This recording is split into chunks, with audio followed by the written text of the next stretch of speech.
Dance of Love. A Bad Boy Romance. By Michelle Love.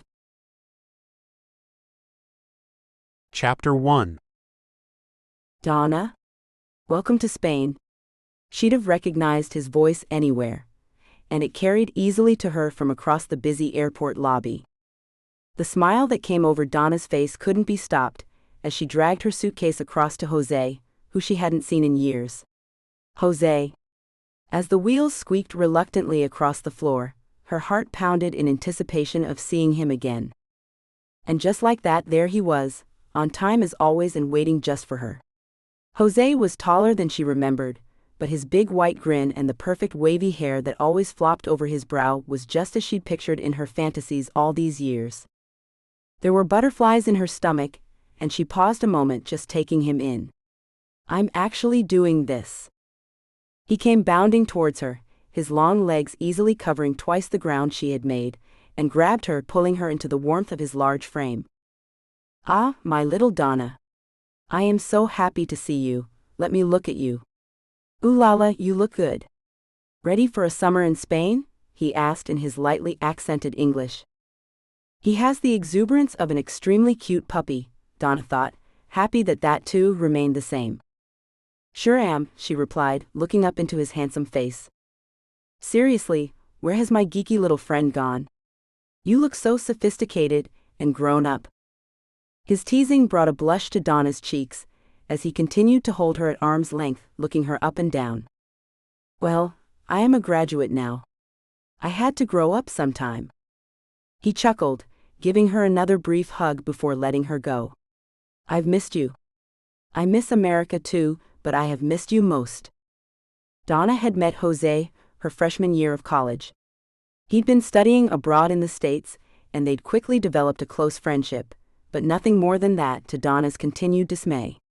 The man had been beautiful even then, when he'd just been on the cusp of adulthood. She'd had a crush on him almost instantly, and her feelings had only grown stronger over the years, thanks to his frequent letters and emails. "I missed you too." "I've missed you a lot," she said, suddenly shy again, her eyes firmly fixed on the diamond pattern of the floor tiles, unable to meet his eyes. "Come on then, let's get out of here." He grabbed the suitcase she had been struggling with, lifted it off its wheels, and carried it as if it were as light as a feather.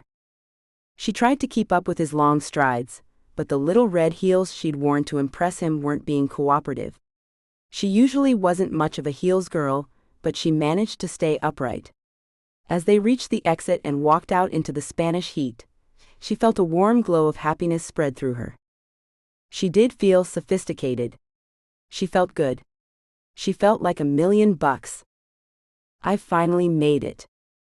José was walking slightly ahead now, that bounce in his step forever propelling him forward. "You are going to love my new set of, how do Americans say? New set of wheels. Yes, you really are going to love them." He pointed at a car on the far end of the airport parking lot. There were two cars in view, a bright yellow convertible and an unremarkable black Nissan parked at a bad angle. The convertible had an occupant in it, so she assumed he was talking about the empty Nissan. "Ah yeah. Cool. It's black like the Batmobile," she said, trying to find anything positive to say. "No, not that old one. The fun one, the yellow beast." Donna looked up at the yellow car again, taking a closer look at the woman sitting in the front passenger seat smoking. Squinting in the sunshine to see a little clearer, she missed the pavement, caught her heel on the curb and toppled to the ground.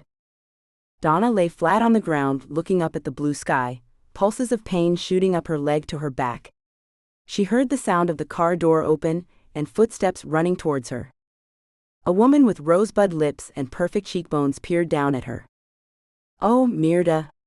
Are you okay?" the stranger asked, her concern evident even with her thick Spanish accent. "Fine, I'm fine. Can you move?" "Yes, I think so. I just need to stay down here for a minute." "Who are you?" she asked, her curiosity outweighing any issue she might have had with sounding rude with her blunt question. Another face appeared now, José's. "Donna, oh my goodness. Are you okay?" "Donna, this is my fiancée, Maria." Your fiancé, she almost shouted. Yes, my fiancé. He reached his hand out for Maria's, and then placed a little intimate peck on her lips. Donna was glad she was on the ground, and figured she'd just stay there until it decided to swallow her whole. The tinnitus in her head got a little louder, and she let out a wail of something like agony. Don't worry, Maria is a trained nurse. She will look after you. You are in the best possible hands. Oh good, she mumbled. Donna closed her eyes for a few minutes, grateful for the pain in her ankle as she breathed in and out, letting the pain and disappointment mingle and wash over her. Did you bump your head? Maria asked. No, I think I'm all right, she repeated and tried to get up, only to find that her body was shaking involuntarily. You don't look that good. Let me take your pulse. Maria reached forward, trying to get at Donna's wrist.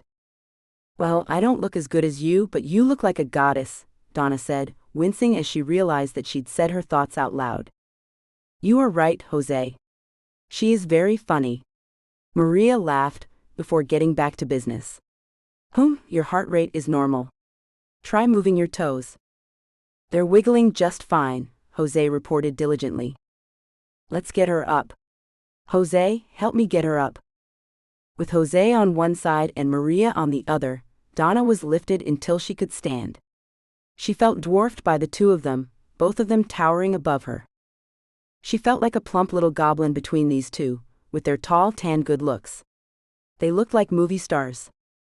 Looking down, she saw that her new white dress was torn now, and that there was blood dripping down her arms and knees.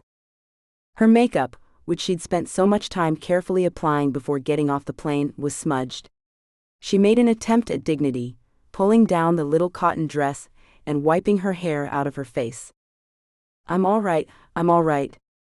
I think I was just tired from the flight. She fixed a pained smile on her face, and with her shoes in her hands was escorted into the back seat of the little yellow car. Chapter 2. Are you okay, Donna? You seem a bit strange? José asked, genuine concern in his voice. I'm fine, she replied, pasting on a smile and hoping he'd believe her. Donna had been using that phrase a lot in the last 48 hours since arriving in the little Spanish seaside town where José had grown up. She was now sitting out on the balcony in José's family's villa, her swollen leg bandaged and raised up on a chair. They both looked out to the crystal-clear sea below them, sitting in silence for a few minutes. Are you angry I didn't tell you about the engagement? He asked, finally breaking the quiet. No, why would I be angry about that? Donna shook her head furiously, her chic red hair bobbing up and down on her freckled forehead. Donna, if I hadn't met you in America, I don't think I would have gotten through college. You were my best mate, my language coach, my life raft, and my favorite study buddy. Donna flinched. Your language coach and study buddy? Of course. Well, and my best friend. And I want you to be part of this now. I didn't want to get married without you. That's very sweet. The sardonic twang to her tone went unnoticed by the foreign ear. José continued on with his speech about their friendship, his long limbs moving in elegant dramatic lines, as if he were on a stage. It was hard to stay mad at someone who looked so ridiculous, and yet so passionate. She remembered meeting him their first year of college. She remembered how he had approached her first, that cheeky grin on his handsome face, totally oblivious to the looks he was getting from the other female students as he gave all his attention to her, the shy, four-eyed nerd with carrot red hair. She remembered the shock and gratitude she'd felt at his friendliness, the way he had made her feel easy from the very first day. Shaking her head, she finally clued back into what he was saying. So you see, we only have 6 weeks to arrange everything. Hang on. You're saying that you're getting married this summer? That soon? Her hand squeezed the sides of the deck chair. Well, it's not so soon. We were childhood sweethearts. Our families have known each other for generations. Maria wouldn't say it's soon at all. She's been waiting for me to propose for years, he said with a chuckle. Donna swallowed hard, taking in the new information.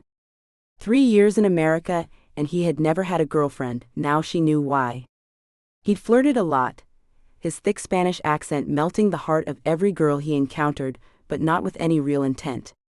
Donna had childishly believed it had had something to do with her, that their feelings for each other had stopped him from making any real moves on anyone else. There are so many preparations, so much to do, and what I'm trying to say is. And at this point, unaware of the cruelty of the gesture, clearly having been oblivious to Donna's feelings all these years, he got down on both knees and held both her hands tightly.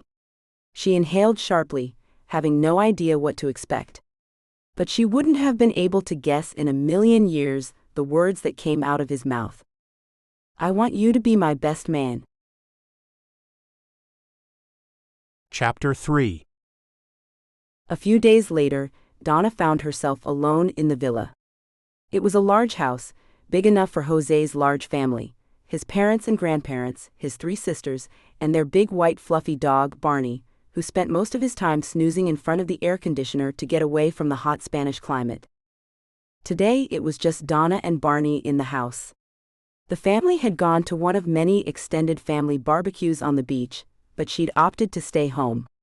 Feeling overwhelmed by having already met so many new people, on top of still being jet-lagged, she'd been glad for the excuse to be left to her own devices for the day. Walking barefoot along the white sand, Donna felt her phone buzz from inside her pocket. She looked down at the caller ID and screwed up her nose. She let it ring a couple more times before reluctantly answering. Hi, Mom. Honey, I haven't heard from you since you got off the plane, her mother reprimanded.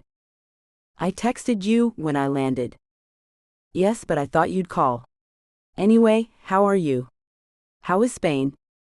Spain is good. It's sunny here and beautiful. I've already been swimming twice. In the sea? She asked, sounding excited for her daughter and maybe a bit envious. In the sea. Oh wow, and how is José? So pleased to see you, I'm sure. Have you told him how you feel yet? Mom, no, she cringed, thinking about the big plan she'd formulated with her mom and her girlfriends before getting on the plane to see José. You think it's better to wait until he says it to you first? Mom, no. José and we're just going to stay friends. We are just friends. Just friends? Come on, hun. The 2 of you were basically inseparable for all of college. The whole time you were home, you were just pining and pining. I couldn't handle it anymore. All that moping, that's why I told you to go over there. So you 2 could get it together at last. You know, I know your generation is different, and I guess I grew up in the 60s and it was different back then. Anything went, not like the prudes of today. If Donna had to listen to her mom's rambling for even a second longer, she knew she'd end up screaming. Mom? Stop already, she interrupted. José is getting married. That's wonderful. A bit quick, I'd say, but wow. Engaged to your first boyfriend.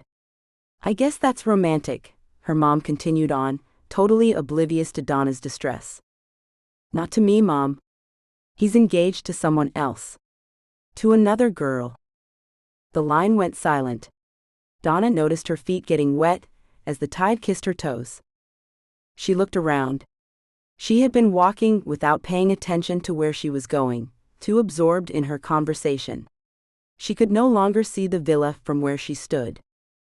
She looked around at the seafront dotted with little cafes with orange sun umbrellas outside. Tourists were sipping large glasses of pink sangria, looking like they didn't have a care in the world. She would have a large jug herself when she was off the phone. Mom? Are you still there? Oh, Donna, I'm sorry. My poor baby, out there on your own. I'm not on my own, Donna interrupted, not being able to stand the pitying tone she heard. She knew her mom meant well, but she was already feeling sorry enough for herself. She didn't her mom throwing her a pity party too. I'm with José's family. So are you coming home early? No, I can't come home yet, Donna cringed again, knowing the pity party was just getting started. Why not? Well, José has asked me to be his best man, she answered on a deep breath. Another silence. And what did you tell him? She sounded disbelieving, which was a nice change from the pity. I agreed. You what? Her mother's voice became louder and more intense, and Donna knew it was time to end the call before things got even worse. Mom, my phone's about to die, so I'll have to call you back later. Love you. Bye. Donna hung up the phone, glad to get out of what she was sure was going to be a long, intense conversation. That could wait until she got back home, hopefully. She looked across the beach, back at the cafes, trying to find a spare umbrella to sit under. She hobbled over and ordered a large jug of sangria, the fruit bobbing on the surface looking fresh and delicious. Shaking her head to try to clear it of the conversation she'd just had with her mother, she tried to look on the positive side of things. So you just had your heart broken, she thought. You're hardly the first woman that's ever happened to. At least you're in Spain, surrounded by sunshine and delicious food and drinks. Firming her shoulders at her little pep talk, and determined to still make the most of her trip, she ordered a round of tapas. When the Spanish tortilla came out hot from the oven, dripping with olive oil, and a plate of fresh olives, she nearly started drooling. Who needs a man when you've got good Spanish cuisine? As the sun got low in the sky, and the last dregs of sangria finally vanished, Donna decided it was time to leave. La cuenta, por favor? She asked for the bill in shaky textbook Spanish. She looked around at the sunbathers packing up, finally losing the battle against the shade. She sighed enviously, knowing sunbathing wasn't going to be on her itinerary. Unfortunately, she wasn't one of those women who could get a glowing tan. Her skin was pale and turned a ferocious red at the slightest bit of sunshine. The waitress dropped the bill off at Donna's table as she walked by, moving on to help another customer. Donna fished around in her pocket for her wallet. It wasn't in the left one, where she was sure she'd put it before leaving the villa. She looked in her right one too, and nothing. She checked both again, a little more panicked this time. Still, it was nowhere to be found. She had left the house with it, she was certain. She quickly walked out onto the beach where she'd been standing when she'd ended her phone call, checking to see if she'd dropped it. It wasn't there either. She headed back to the cafe and looked at the bill in dismay. The young waitress came back, expecting money to be on the table. Hola. My purse is gone, stolen. She shook her head in confusion, wishing she'd gotten José to teach her more Spanish. I don't have the money here. No dineros. She bit her bottom lip, hoping the waitress would be empathetic to her plight. The waitress nodded her face into first a confused and then angry frown, as Donna tried again in broken Spanish to tell her what had happened. Necesitas pagar ahora? The waitress said, pointing to the bill. The waitress, her long ponytail swaying back and forth as she became more animated, was now yelling at her, saying something about the police. She wanted to cry. She couldn't even run away, with her legs still swollen from her fall. Suddenly, she felt a firm hand on her shoulder. Excuse me, madam. I noticed you are having difficulties, she heard from behind her, the hand clearly attached to a voice with an English gentleman's accent. The man then spoke in Spanish, his commanding tone immediately halting the waitress's rant. Donna turned around, finally getting a glimpse of the stranger as he turned back to her. It sounds to me like you have lost your wallet, he said gently. Allow me to pay for this for you. The man had curly salt and pepper hair and a well-groomed beard, but what stood out the most were his startling, almost frightening green eyes. He wore a deep purple shirt, and wore a tiny gold ring in his ear. His eyes creased at the corners as he grinned at her, revealing twinkling gold teeth in the back of his mouth. Oh no. Please, that's too much, Donna said, a little worried about what he might expect for the kindness. Nonsense. He gave a couple of bills to the waitress, who disappeared as soon as she got a grip on the money. In return, please, just enjoy one more sunset drink with me. Then I will let you go about your business, he said with a charming smile. The man gestured at a chair and Donna hesitantly sat down. I haven't seen you here before, the man said. It wasn't a question, but a statement. Donna answered anyway. No, I've just arrived. Are you on holiday? No, my lady, he chuckled. I am Spanish, through and through. His words fell into an accent as he said them. I don't think I have seen you before. It would be difficult to miss someone with such unique beauty as yours. His green eyes darted up and down her frame, taking her all in, and she fidgeted uncomfortably in her seat. You've been sitting here alone all day. Surely you are not visiting our little paradise alone? He inquired, her uneasiness growing at the question. She didn't want this stranger to think she was alone. Oh no, I've come to visit my best friend. He's getting married. I'm his best man. He looked a little incredulous, looking her up and down even more obviously, those eyes of his not missing a thing. Well, you are the most attractive best man I have ever seen. He chuckled more loudly, gold gleaming through the gap in his mouth once again. Do you like it here? He asked, once his laughter had subsided. Oh yes, she said automatically, hoping this interaction would be over soon. And by that I mean, are you having a good time? Oh, for sure, she said again, convincing no one. Well, whatever you say, I can see something in your eyes that tells a different story. It is a shame because this place, this land, it is to be enjoyed. She couldn't argue with that. She just spent a good part of the day trying to drill that thought into her lovelorn head. He put his hand inside his purple shirt pocket and pulled out a paper, handing it to her. Here, take this. Whatever your personal circumstance, you should see the heart of Spain. You should see something of what this place is about, feel its roots, taste everything it has to offer. It was a ticket. What is this? It's a ticket to my show. You can use it any night. It's good for one show any day of the week, he said. I really don't think I'm going to have time, and I'm not. Just take it, he interrupted, his words sounding almost like a command, and placed his hand on hers, the ticket between them. She didn't say anything more. They sat in semi-silence, with him making some more small talk as he watched her sip her drink. He had ordered both of them some kind of orange liqueur, very sweet and too strong to down very fast. She got up as soon as she finally finished. Right, well, thank you for the drink. I should really be off now. My friend will be wondering where I am, but thank you so much for helping me out. I wish I could give you the money for my drinks, she said as forcefully and politely as she could. You can repay me simply by attending my show, he replied. You said that having a drink with you was enough. Now it's the show. She forced herself not to recoil as he placed a kiss on each cheek, the Spanish way she'd quickly learned, and then began a slow walk home in the dusk. That night, back in her little white guest room, she saw the man's face in her dreams. In the dream he was younger, his face almost beautiful, his green eyes glowing in moonlight. He was moving forward her, about to kiss her, but as she leaned forward to meet his lips, he began to grin unpleasantly.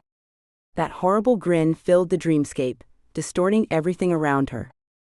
She woke up with a start, the full moon shining through, as the curtains shuffled between the open balcony doors. She stepped out into the warm night, the sharp sea air gently blowing in her face. She felt a strange, deep longing overcome her, mixed with a sense of danger. She couldn't place the feeling at all. She sighed and looked down at the waves crashing over the side of the rocks, the water rushing back and forth over and over again. Then, out of the corner of her eye, she spied the long shadow of a figure moving, but it quickly disappeared. She hunched up her shoulders instinctively. She suddenly felt like she was being watched. She wrapped her loose dressing gown tightly across her body, naked underneath the thin material, and then stood very still, tracing her eyes along the coastline in search of the shadowy figure. The dark beach was deserted, the waves moving furiously. The palm trees along the shoreline were swaying, but the beach road was empty. She couldn't see any signs of anyone at all, and after some time searching, she began to think she had imagined it completely. The cool sea breeze began to numb her bare legs, and finally she returned to her room, shutting the balcony doors behind her. She noticed for the first time that the windows had transparent net curtains, and she felt like she was in a goldfish bowl. Switching off her bedside lamp, she fell into a light and fitful sleep, not waking again until the morning. Chapter 4 Does my bum look big in these pants, Donna? José asked, making sure she got a good look at the bum in question. Enormous, Donna said between bites of Spanish donut as she fiddled with her phone. I thought so. How much weight do you think I should lose before the wedding? José pulled up his t-shirt to reveal his perfectly toned abs, sucking in his non-existent stomach. Oh, maybe 100 pounds or so. Have you thought about purging? I hear it's all the rage. Hey, okay, best man. Be serious now. Concentrate. This is the suit I'm getting married in, remember? I need to get it right. He made a grab at her donut and broke off half, quickly shoving it in his mouth before she had a chance of saving her stolen sweet. Who are you texting anyway? Have you found a Spanish man already? You don't waste any time, he tutted loudly, teasing, until she reached out and thumped his arm. He giggled at her attempt at a punch, which did no damage whatsoever to his muscular bicep. No, actually I'm looking for an address. But it's not coming up on Google Maps, she said in annoyance. What's the name? She pulled out the ticket and read the address on the back. Calle de las Tres y Diablo, she answered. Ah no, you won't find it on Google Maps. Why not? It's Arriba, he motioned with his hand, up. Far up in the mountains. He waved to some imagined scenery beyond the shopping mall they were currently sitting in. People don't go up there. It's not for tourists, or anyone really, just the old gypsy community that lives there. It's barely a road, just some paths along the hillside, with dugout caves where the gypsies live. Why are you trying to find it anyway? Have you been there? Not for many years. Not since I was a niño. Very young, 7 or 8. I had a playmate who came from the community. He took me up there a few times. He broke off, a smile coming over his face at the memory. My mama almost had a heart attack when she found out. But I wouldn't go up there now, not without an invitation. Why not? Is the path dangerous? No, but the people are. Gypsy people here are unpredictable. Dangerous. He paused, taking in Donna's disapproving face. Don't look at me like that, it's true. I know you think I am being irrational and racist, but you don't know. You don't know Spain. It's different for you. America doesn't have the gypsies. She ignored him but clocked the narrow-mindedness. She had found that the easiest way to cope with her disappointment so far was to find reasons as to why she didn't mind him marrying another woman. The list was building quicker than she'd expected, but she found that she couldn't dislike him, not that she really wanted to. He had been right, they were best friends. She had resigned herself to being happy for him, and to dying alone surrounded by cats and comfortable sneakers that she'd never sprain her ankle in. Besides not being able to hate her best friend, Maria was too nice to dislike too. She was that most annoying combination of heart-stopping beauty and ridiculously caring nature. The kind of woman who was so perfect that you kind of wanted to hate her at first, but quickly ended up loving her. She had checked on Donna every day to make sure she was okay and to dress her wound. She couldn't blame anyone for wanting to marry a girl like Maria. Why are you looking up that address, anyway? José asked, bringing Donna back to the conversation. He was looking over her shoulders at the ticket, which she quickly stashed away inside her coat. Just a silly leaflet I picked up, Donna said, not entirely sure why she was lying. Okay, José, we have about 10 more stores to look at and only 5 hours before closing time. Donna, I'm a man. We go to 1 or 2 shops at most, buy the suit and wham bam. We're done. That's an hour tops, and then we go get tapas for the remaining 4 hours. Tapas? I thought you were on a wedding diet. The ticket sat on her dressing room table for the next week. Sometimes she'd wake up in the middle of the night and instinctually look at the table, making sure that it was still there. During the week, she had finally found the path leading up to Calle de las Tres y Diablo. It was behind the tourist center, and a good half an hour walk off the main road. It was a bit out of the city, past olive groves and commercial greenhouses with tomatoes ripening from green to red. The path itself was so overgrown with weeds and branches that it didn't look like a path at all. She was only able to find the entrance when she spotted a man emerging from between two lemon trees, pulling back the branches as he went. The man looked like he had stepped out of a picture book.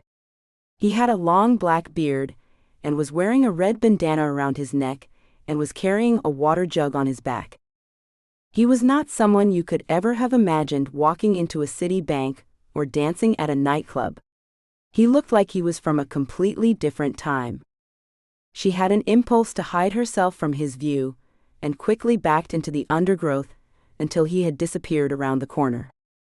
The sun was high in the sky, and as she passed between the gap in the trees, she felt a wave of excitement at her little solo adventure. She told José that she was simply going for another walk on the beach, knowing that he wouldn't approve of her little recon mission. On the other side, the path was a winding route up to what looked like a little encampment. In the midday sun, Donna trailed the path until she came to a set of doors in the hillside.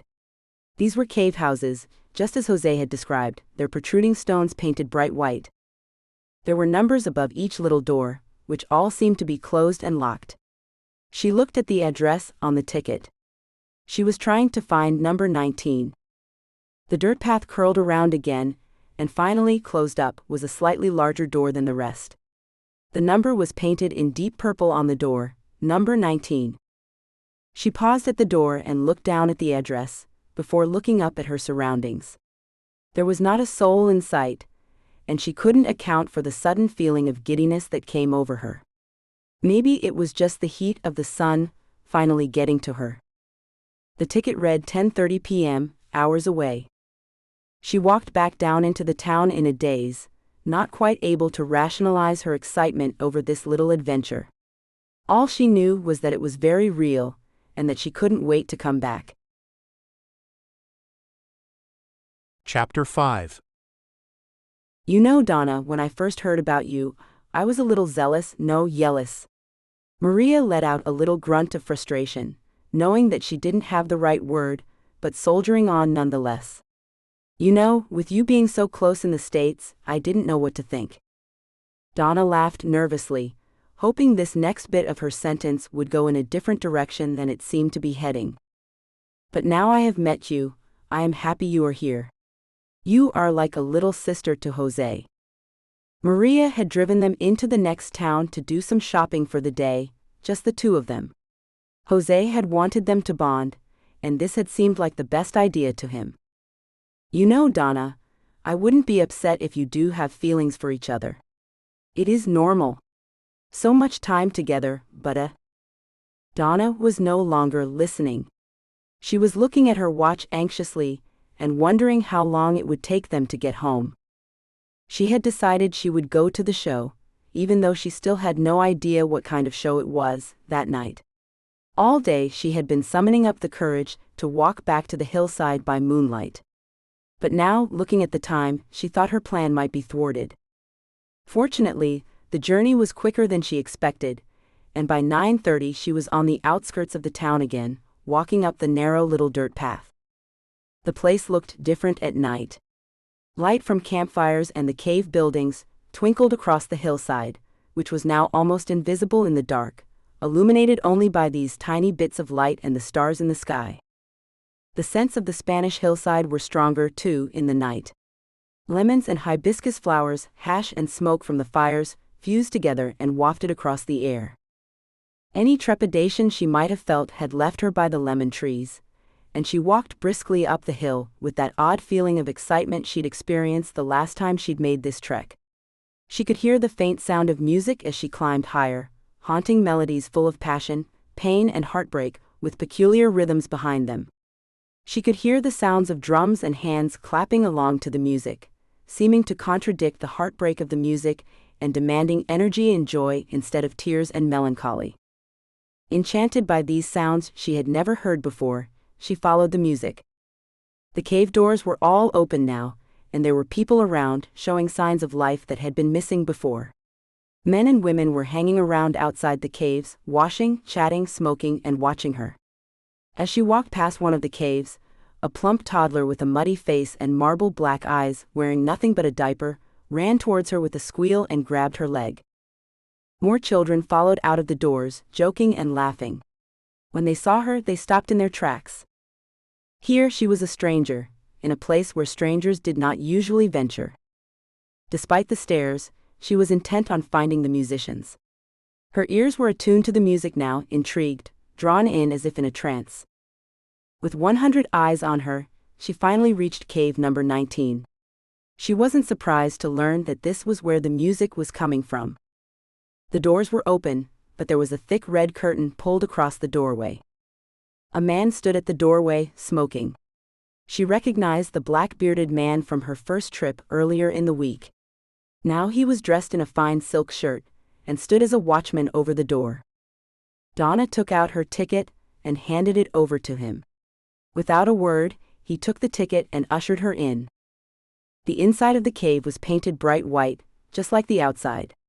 She found herself in a long oblong room with brass pots and pans hanging from the walls. Tiny chairs encircled room, and in the middle was a large plank of wood that acted as a stage. The band playing away was to the side of the stage. There were a handful of other people scattered about the room, speaking over the music and looking quite dazed. 2 floor lights gave off an amber glow which cascaded and bounced off the stone-white walls. Donna looked around at the other audience members, a small collection of old Spanish fishermen and a few other local women of the port who were laughing and flirting with the haggard old sea dogs. The rest were dressed like the gypsies José had pointed out to her in town earlier in the week. The musicians were mainly ignored, with people speaking and shouting over them. She spotted a spare seat and, feeling out of place, darted across to it and quickly sat down. The lights dimmed as soon as her bum hit the chair, and a strange hush came over the room. As if from the shadows, a dancer appeared, walking into the center of the stage. With a fierceness that made Donna think of a caged animal, he circled the room slowly, making eye contact with each person before returning to the center. He was wearing a white, open-necked shirt and had long, rebellious curls, which he wore in a ponytail. There was something familiar about him when he smiled, and yet his eyes were like nothing she'd seen before, striking black pools of unnerving seduction. The dance began and Donna was transported. His stature was impressive, a broad chest that tapered down into trim hips and long, strong legs that carried him gracefully through the steps. He was a man, the likes of which she had never seen before. Most boys of Donna's age were just that, boys. And she had a shocking and primal urge to reach out and grab this man, to touch his arms, to throw herself at his feet. He was both agile and manly. She sat utterly captivated, breathing only when absolutely necessary as she watched him stamp around the stage. Beguiling and passionate, the dark skin on his chest glistened with sweat, drawing her attention to the open collar of his shirt. In those first few moments of shock, Donna thought she might die for a man like this. Walk into the storms of any sea, to meet him in the middle of any ocean. The disappointment of the past few weeks was completely forgotten, until the only thing left was pure desire. What she had felt for José was laughable compared to this. With a final clap of his hands and stamp of his feet, the crowd was brought to attention. Then there was a flutter of cries from the audience, some claps and shouted, "Olays," and then it was all over. The crowd started piling out of the cave. Donna sat in her seat for a while, without the thought or inclination to move. The uncanny sensation of being watched came over her again, just as it had the other night on the balcony. Suddenly, sitting in the seat opposite her, with his gold-toothed grin and purple shirt, was the old man who had given her the ticket. He gave her a little nod, and a shiver went up her spine. She didn't know how she had missed him until now, rationalizing that the lights from the stage must have obscured him from sight.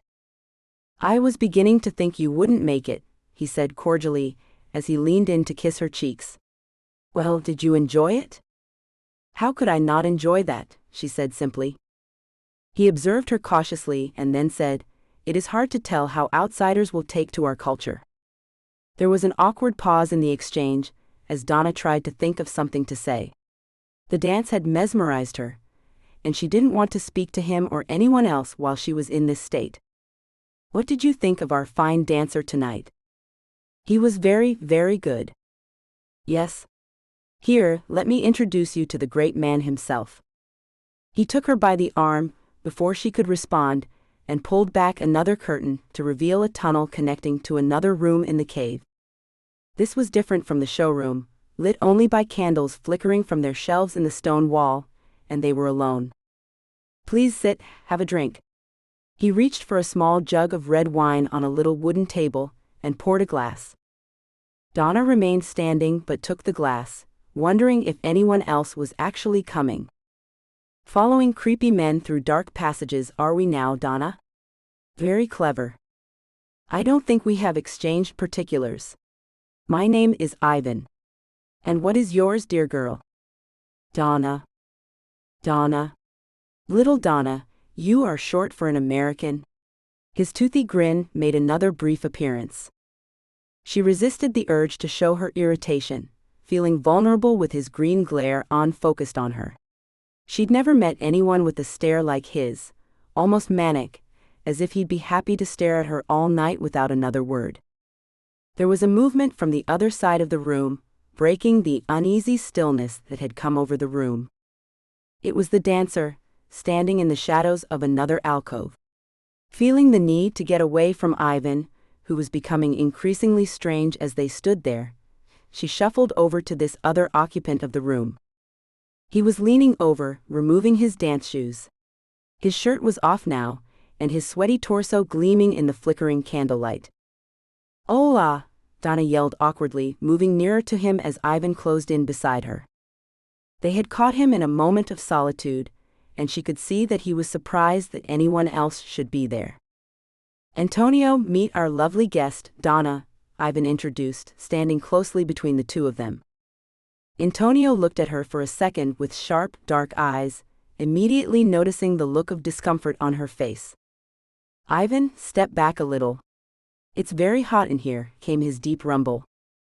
Ivan immediately stepped away, into the shadows. Donna's shoulders loosened as she instantly felt safer, her whole being feeling reassured in his presence, even though he was still a stranger to her. "Nice to meet you," Antonio said in broken English. "It's not so often I get women in my dressing room." He smiled cheekily, and she imagined that that was not the case at all. He put his hand out to shake hers, and she reached out to take it. A jolt of electricity pulsed through her as their hands made contact. His face changed at their touch too, as if he might have felt the same thing. "So what brings you up here?" "It's not often outsiders come to this show," Antonio asked, releasing Donna's hand. "I found her, Antonio, and invited her myself," Ivan said heartily. "Ah, so my uncle has been harassing you." "Far from harassing her, I have merely extended a hand of welcome. Beautiful red-headed ladies are unusual in Spain. I was intrigued by such a foreign beauty." Antonio, pulling a black t-shirt over his head, frowned disapprovingly at the older man. A woman's voice screamed from the showroom, calling Ivan's name, the shouts and curses in Spanish carrying easily into the adjoined room. In an instant, Ivan excused himself and hurried out of the room. Antonio laughed. "I apologize for my uncle. He can be a little odd at times." Donna shrugged it off. "I'm grateful to have been invited to the show. Please sit down with me. Have a drink." He gestured toward the glass she'd forgotten was in her hand. They sat in the candlelight, sipping red wine, his eyes taking her in as if she were a hot fudge sundae he couldn't wait to devour. He traced the curves of her hips, her ample breasts under her little white dress, the subtle plumpness of her lily-white arms and legs. A tiny, pert little package, he thought to himself. She let him look, enjoying his attention. This was a new experience, to enjoy the eyes of a man so intimately on her. She could feel her skin prickle as he moved his eyes up and down. She looked at him now too. She let her eyes fall down across his body, taking in his strong neck and the broad shoulders that his cotton shirt could barely contain. He was intoxicating and beautiful, and the kind of man any mother would describe as trouble. He was not a gentleman, that much was clear. But tonight she didn't care. "So Donna, are you living in Spain?" Visiting.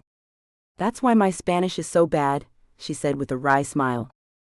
My English is bad, I apologize for that. Well, we are in Spain after all, she giggled, hardly recognizing the flirty sound that came out of her mouth. So what is this place? Who are these people? This is the community that lives here. We are not very well off, but we make our own entertainment, away from the people below who do not accept our culture. His voice was calm, but Donna didn't miss the flicker of anger that crossed his face, before he quickly concealed it a second later. They continued sipping wine into the evening, Antonio playing the role of the charmer, while Donna pretended to play a game of cat and mouse, knowing full well that she was already caught. It had been inevitable from the moment their hands had touched. After an hour or so, and once Antonio gauged the situation as tenable, he said, "You want to get out of here?" Donna nodded, tingles running down her body. She followed him back into the showroom, where people were now drinking and playing guitar and singing in little groups around the room. He took her hand tightly, towering over her by a good 2 feet, and she let him lead her out of the cave. His lithe dancer's body skillfully avoided Ivan, who was in the center of the stage room, talking very loudly and rapidly to another man, who was dressed conspicuously in a suit. They walked into the night hand in hand, and Antonio walked her right up to a dangerous-looking motorcycle. "Jump on," he said after putting on a helmet. He sat there, looking like every teenage girl's fantasy, revving the engine with a devilish smile on his face, as if he were daring her to step outside her comfort zone.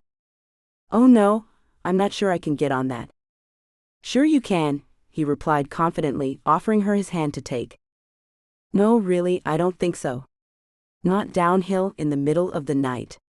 I'm not great with heights. You will be safer on here with me than you will be walking down here in the night. Don't you know you're in Gitano territory now? You're safer with me." His voice became more expressive than it had been all evening, and she couldn't tell if he was teasing her or not. "Gitano?" "Yes, Gitanos, the gypsies." He was sniggering a little, enjoying the shocked look on her face. "Run away, moon, moon, moon. If the gypsies find us, they would cut out your heart. To make necklaces, silvery rings."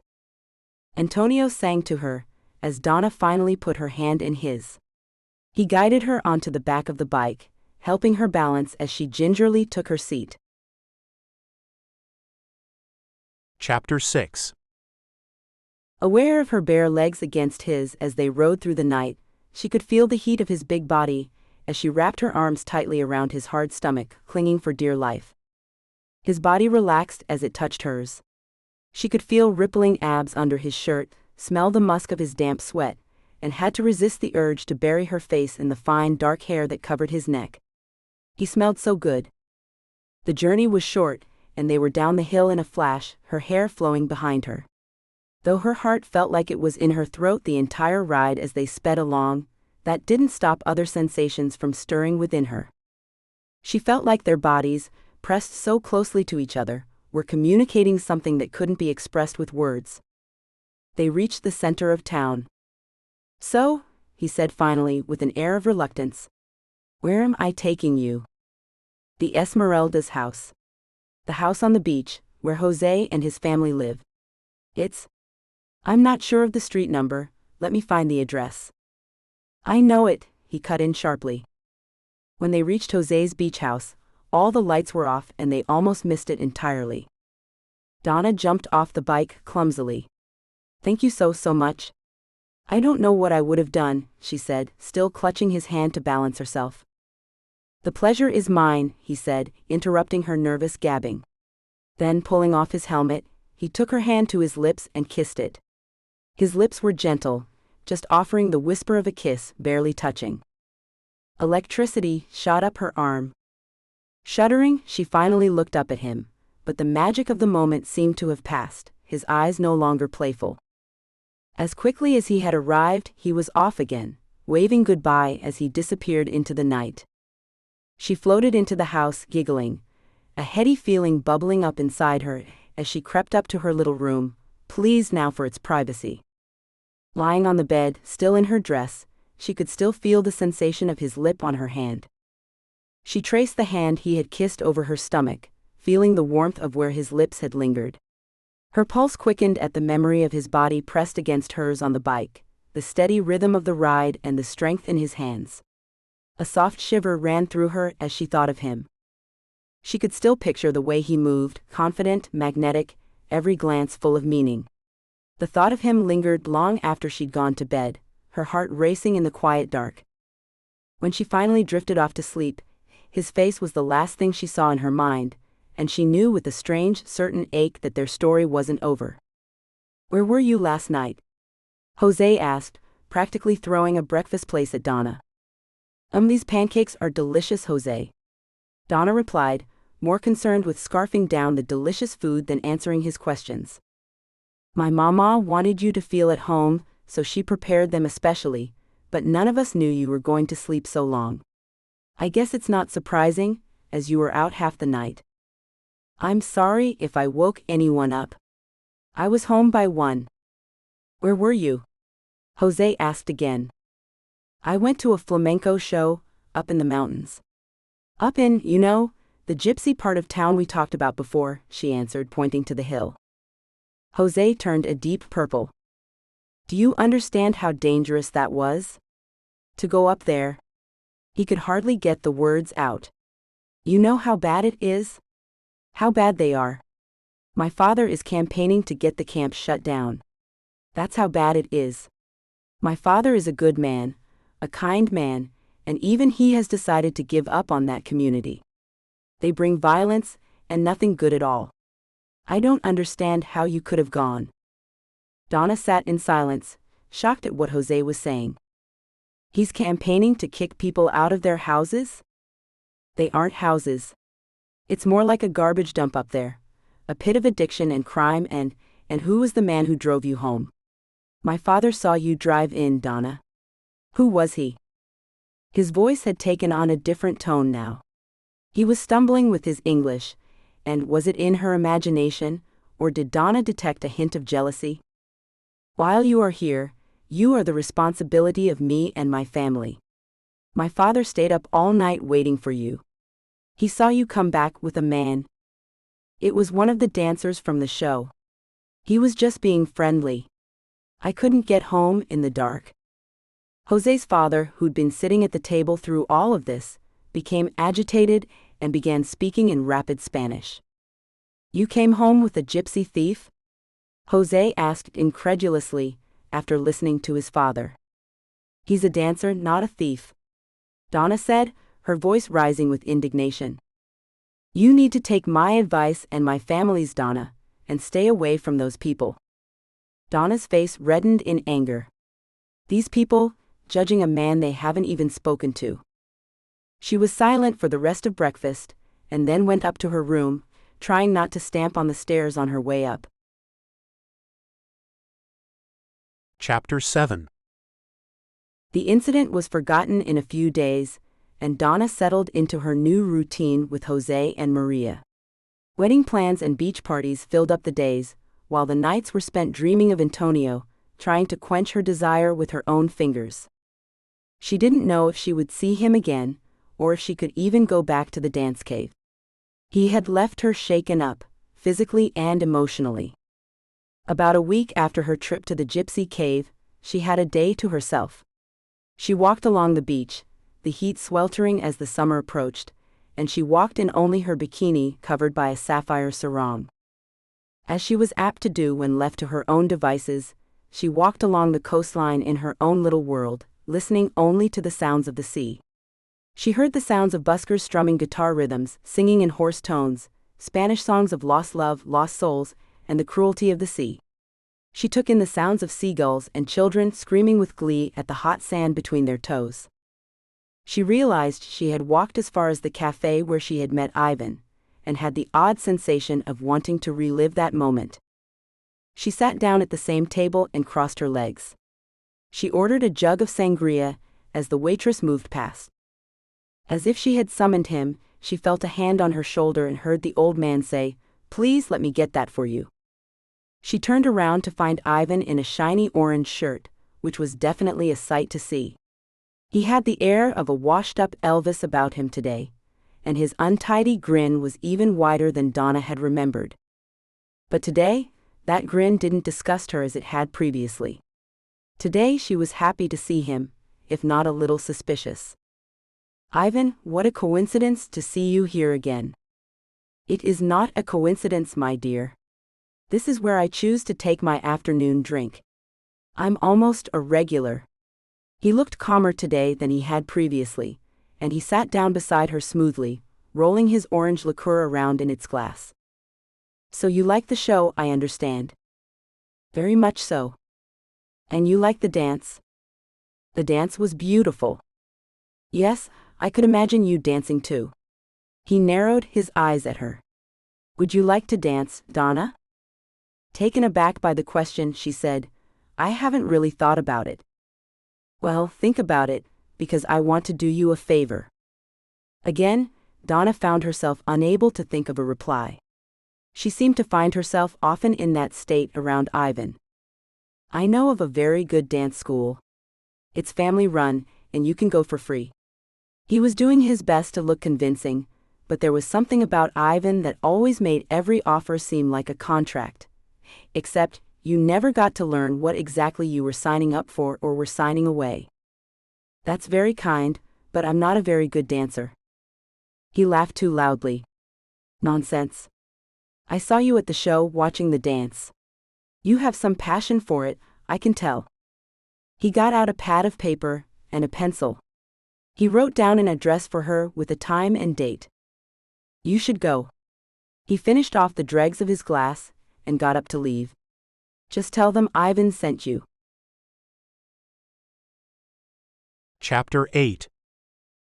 Clutching the same piece of paper a few days later, Donna found herself walking back up to the gypsy encampment on the hill.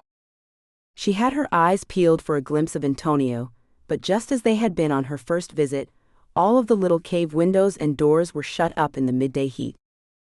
The paper said number 21, and the time read 12 o'clock. She was late, but she was hoping that wouldn't matter.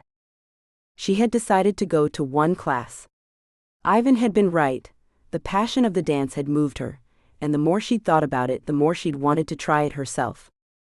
She had only ever been to dance class in the States as a very little girl, and she had been so scared of the strict ballet teacher that she had had nightmares.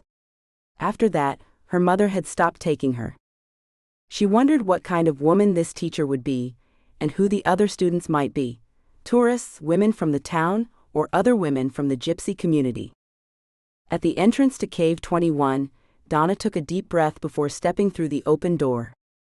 The room was similar to the other cave, painted white and almost bare.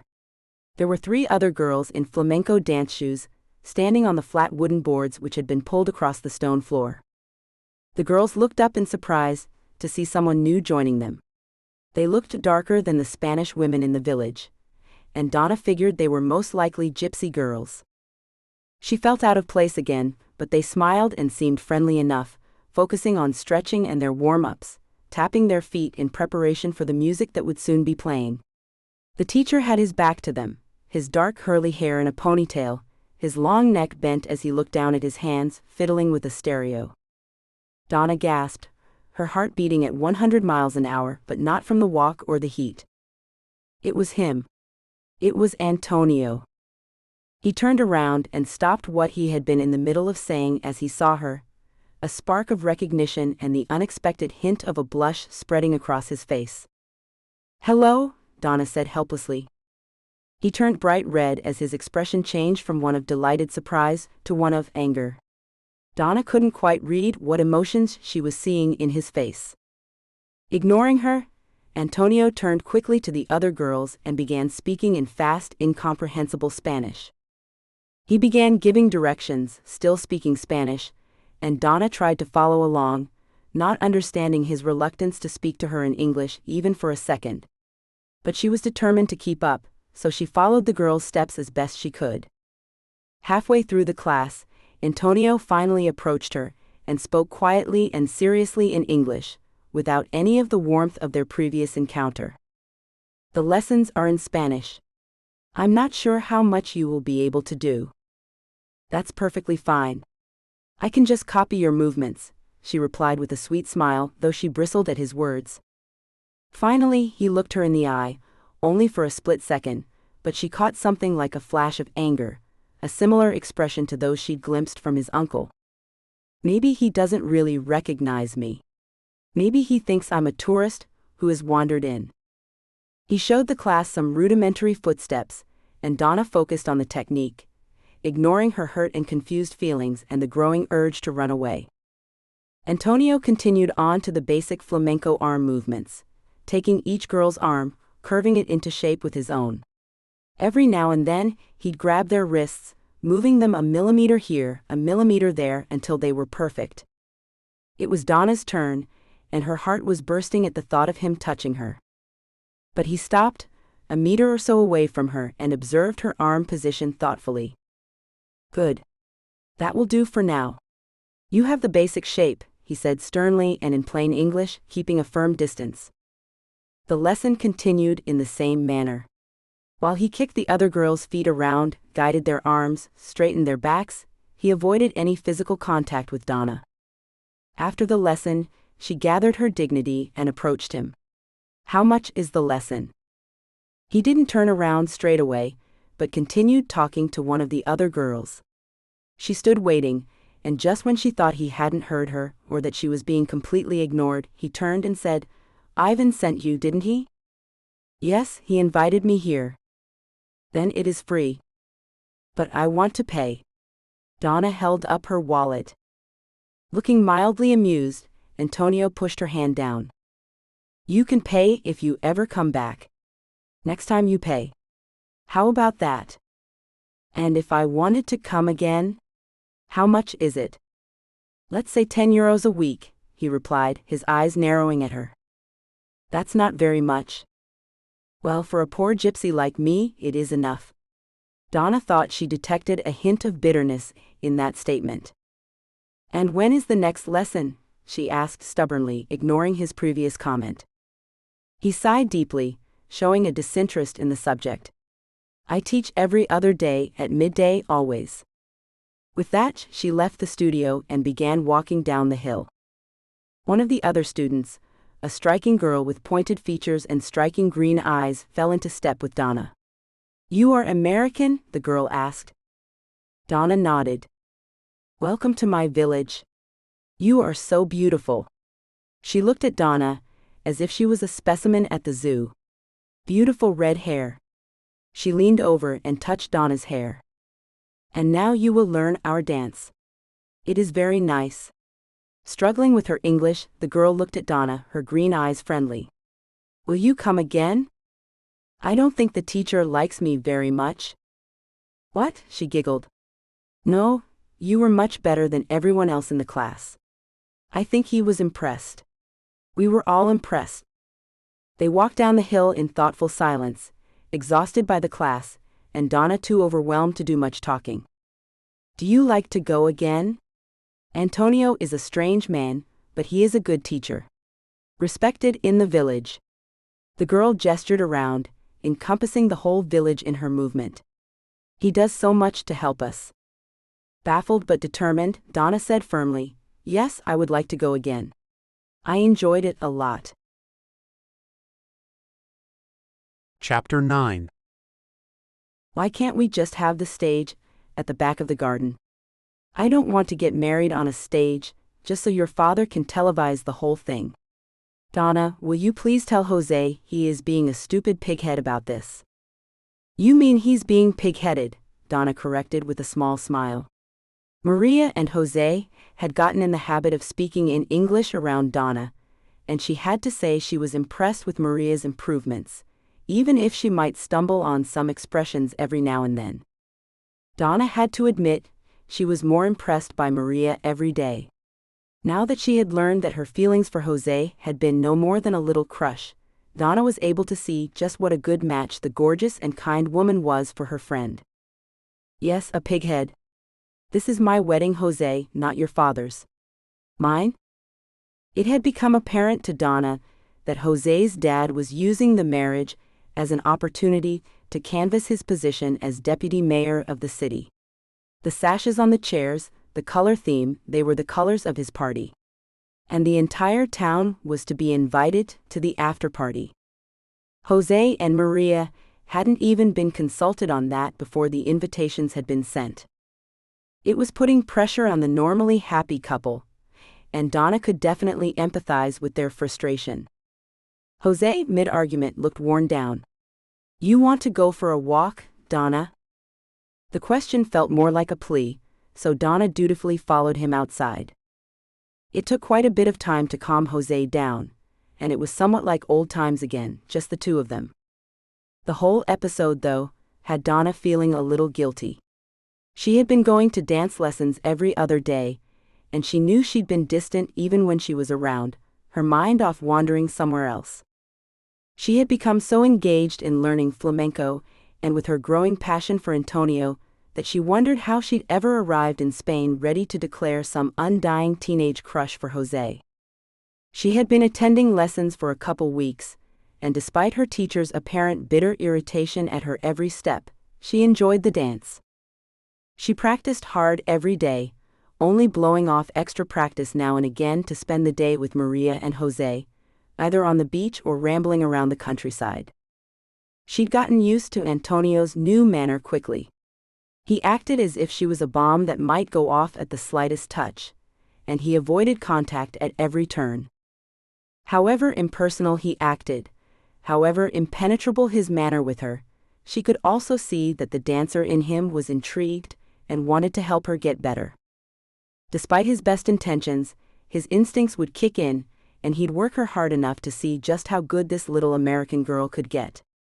He begrudgingly told her that hadn't had a student this naturally talented before. She had stopped looking at him with those big, questioning eyes, and they had settled into a comfortable coolness. They had developed a kind of sardonic rapport, allowing humor to sweeten the bitterness that now yawned between them. However much he chided and scolded, she continued coming to the lessons he taught every day. Outside of class, she thought of him constantly.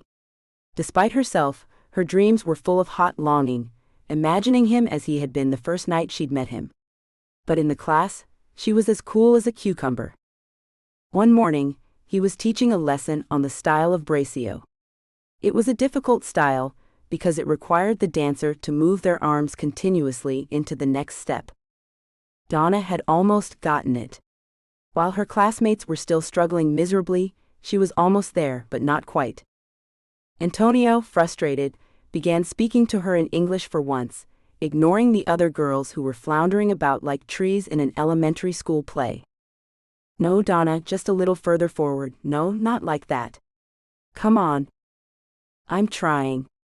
"I don't understand what you want me to do," she said, defending herself against his frustration. "Oh Dios." Antonio grumbled one last time. Against his better judgment, he walked up behind Donna and grabbed her arms tightly. He'd done a good job of convincing himself that the connection he'd felt with her that first night was just a fluke, but his body's intense reaction to finally touching her again proved that he'd been kidding himself. Desire sparked inside him. He grew tense as their bodies brushed, catching the faint scent of her skin. She responded to his touch in a way that left little room for doubt, a quiet shiver passing between them. He held her arms a heartbeat too long. After weeks of carefully building his cool veneer, it finally cracked. Antonio's cheeks flushed as he tore his gaze away from her. The class continued as if nothing had happened, the other girls completely oblivious to what had just occurred. The class was unusually packed with students, but Antonio was paying closer attention to Donna, acting a little different. He was harder on her than he had ever been.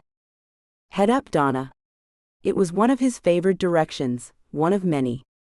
And when his shouted commands didn't prove satisfactory, he started twisting her arm into positions roughly, lifting her chin with his hands, and clapping out the rhythms with a great force.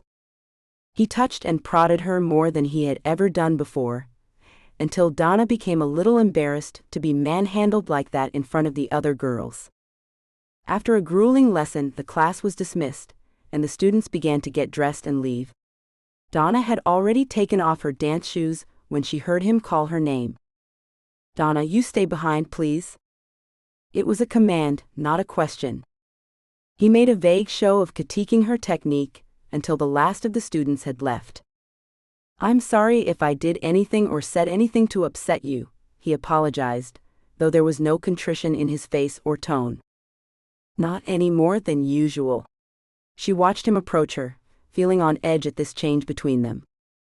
"You know, you have an instinct for the line, for the rhythm. More than these other girls." Donna was standing against the back wall of the cave, and he continued to advance toward her as they spoke. "Thank you," Donna replied, but she could feel his entire body shaking. "Are you all right? Did you drink too much coffee?"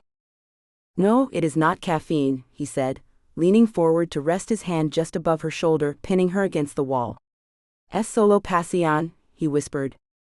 Suddenly they were very close, their noses nearly touching. The blood rose to her cheeks as she felt the warmth radiating from his chest, so close it stole her breath. A shiver ran through her body when his lips hovered near hers. She realized she was breathing faster, her pulse racing in her ears. "Donna," he whispered, his voice low and rough with emotion. He lifted a hand, brushing a stray lock of hair from her face, his fingertips grazing her skin. The contact sent another wave of heat through her. Trapped between him and the wall, she could feel his heartbeat against hers, strong, steady, and utterly consuming. Then, without another word, he kissed her. The world disappeared. His lips claimed hers with a hunger that left her trembling, her hands instinctively finding his shoulders for balance. The air between them pulsed with electricity, every touch deepening the connection that neither of them could deny. When he finally pulled back, his forehead rested against hers. For a moment they simply stood there, breathing the same air, hearts racing in unison. A distant sound of laughter and children's voices broke through the quiet. Antonio sighed softly and smiled, regret flickering in his eyes. "I have lessons," he murmured, brushing a thumb across her flushed cheek. She nodded, still dazed, her heart pounding in her chest. Before leaving, he caught her face in his hands and kissed her once more, slowly this time, reverently, as if sealing a promise neither was ready to put into words. When she finally stepped outside, she didn't go straight home. Instead, she wandered through the hills, her mind a whirlwind of emotion. She had never felt anything like that kiss, so powerful, so alive. The sun kissed her skin as she walked, until she reached a quiet cherry blossom field. There, surrounded by soft petals and warm light, she lay in the grass, eyes closed, letting her heart settle and her spirit breathe again. She heard the commotion of life, the buzz of the bees, and the throngs of squawking birds. She could feel her own heartbeat, and felt a sense of peace she'd never felt before in her life. "Now I have to have her," Antonio thought to himself later that evening. "I can't think of anything but owning her body and her soul." There was a lesson the next morning, and he was sure Donna would be there. In the meantime, Antonio spent one long night thinking of all the things he was ready to do with his little American's beautiful body. Chapter 10. At 12:15 the next day, Antonio heard a knock at the door. Donna walked in. When the clock struck noon and she hadn't shown up, he'd worried that he'd scared her off. And now, with her in the room, so close to him, he became awkward and bumbling, confused as to the strange effect this woman could have on him. He'd never had a problem seducing women before, and he'd never been ashamed of his physical urges.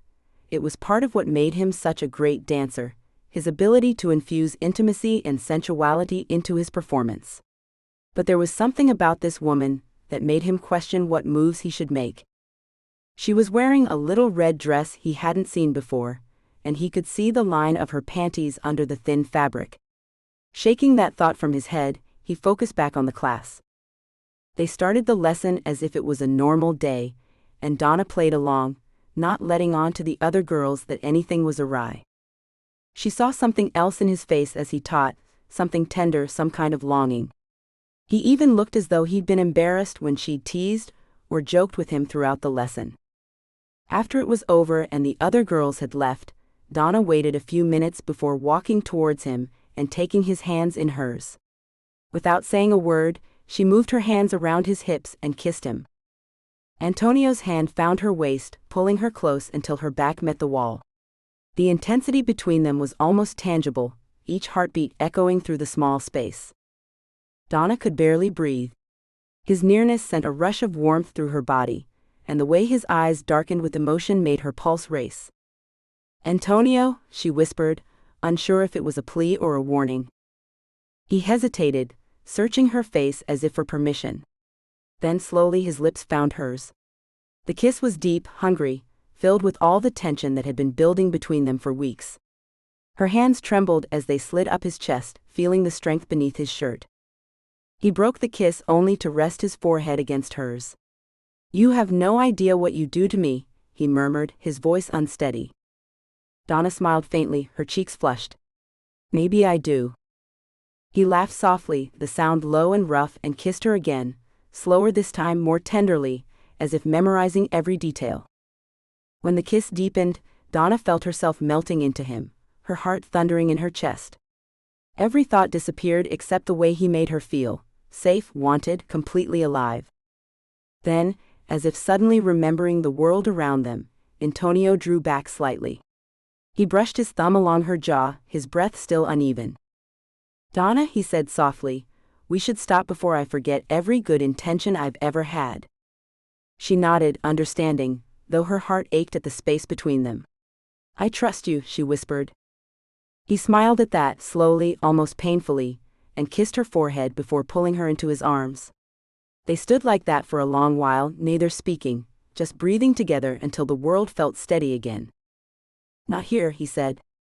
He tore himself away and stood up, pulling her up too. "Come with me." She followed him out, and she sat on the back of his motorcycle as they sped down the hill at lightning speed. Her heart still raced as they left the dirt track and drove farther from town, the wind whipping through her hair. She clung to him, feeling the steady rhythm of his heartbeat beneath her hands. When he finally stopped the bike beside a quiet clearing in the woods, the world seemed to go still. "I'm sorry," he murmured, his voice rough. "I can't concentrate on driving." He lifted her gently from the bike, his strength both reassuring and thrilling. Sunlight spilled through the trees, turning the air golden as he carried her toward the open space where the forest floor glowed with light. Donna's pulse quickened. She knew what he wanted to say, what they both wanted, but words felt too fragile for the moment. He looked at her intently, his eyes searching hers. "Are you frightened?" "A little," she admitted softly. "But I trust you." The tension between them thickened, humming like an invisible current. He brushed a strand of hair from her face, his touch tender, reverent. "Then let me hold you," he whispered. As his arms circled her, the rest of the world disappeared. The warmth of his embrace, the closeness of his breath, the gentleness of his hands, all of it wrapped her in a sense of belonging she'd never known. Time blurred. The kiss they shared was deep and unhurried, filled with the promise of something more. And when the scene faded into quiet, the only sounds were their heartbeats and the soft whisper of the wind through the trees. Later they lay side by side on the grass, watching the sunlight flicker through the leaves. "I meant to bring you home first," he said with a shy smile. Donna couldn't help but laugh softly, her heart full. "It doesn't matter," she whispered. "I'm already home." After a while Antonio stood up, dressed, and reached down, taking her in his arms. He lifted her off the ground again, and she put her arms around his neck, feeling protected in his muscular frame, her torn panties still around her ankles. He kissed her hard on the mouth and put her back on the bike. They drove back out onto the road, Antonio driving at a much slower pace this time. It was a leisurely ride, and Donna couldn't stop her hands from roaming gently all over his hard body. Not enough to arouse, but just enough to keep the beautiful connection between them alive. Finally they came to a set of gates and slowed down. He punched in a number and the doors opened, allowing them to drive right through. Soon they were in the courtyard of a gated house. This time she jumped off the bike herself. "Is this a hotel?" He chuckled. "No. This is my home."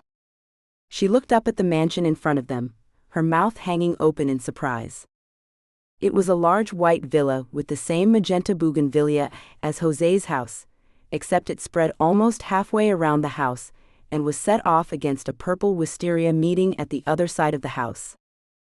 There was a fountain in the courtyard, and a grand doorway with 2 lions guarding the entrance. She hadn't seen anything like it before. Watching her astonishment, he said almost defensively, "Not bad for a gypsy castle, eh?" "It could be a leaky old caravan for all I care," she trailed off, saying the first thing that came into her head. She immediately regretted it, feeling like she might have revealed a bit too much. But he looked at her with such tenderness, staring at her silently, almost as if he didn't know how to respond. He unlocked the front door and they were greeted by a little poodle, barking and wagging his tail, clearly pleased to see his owner.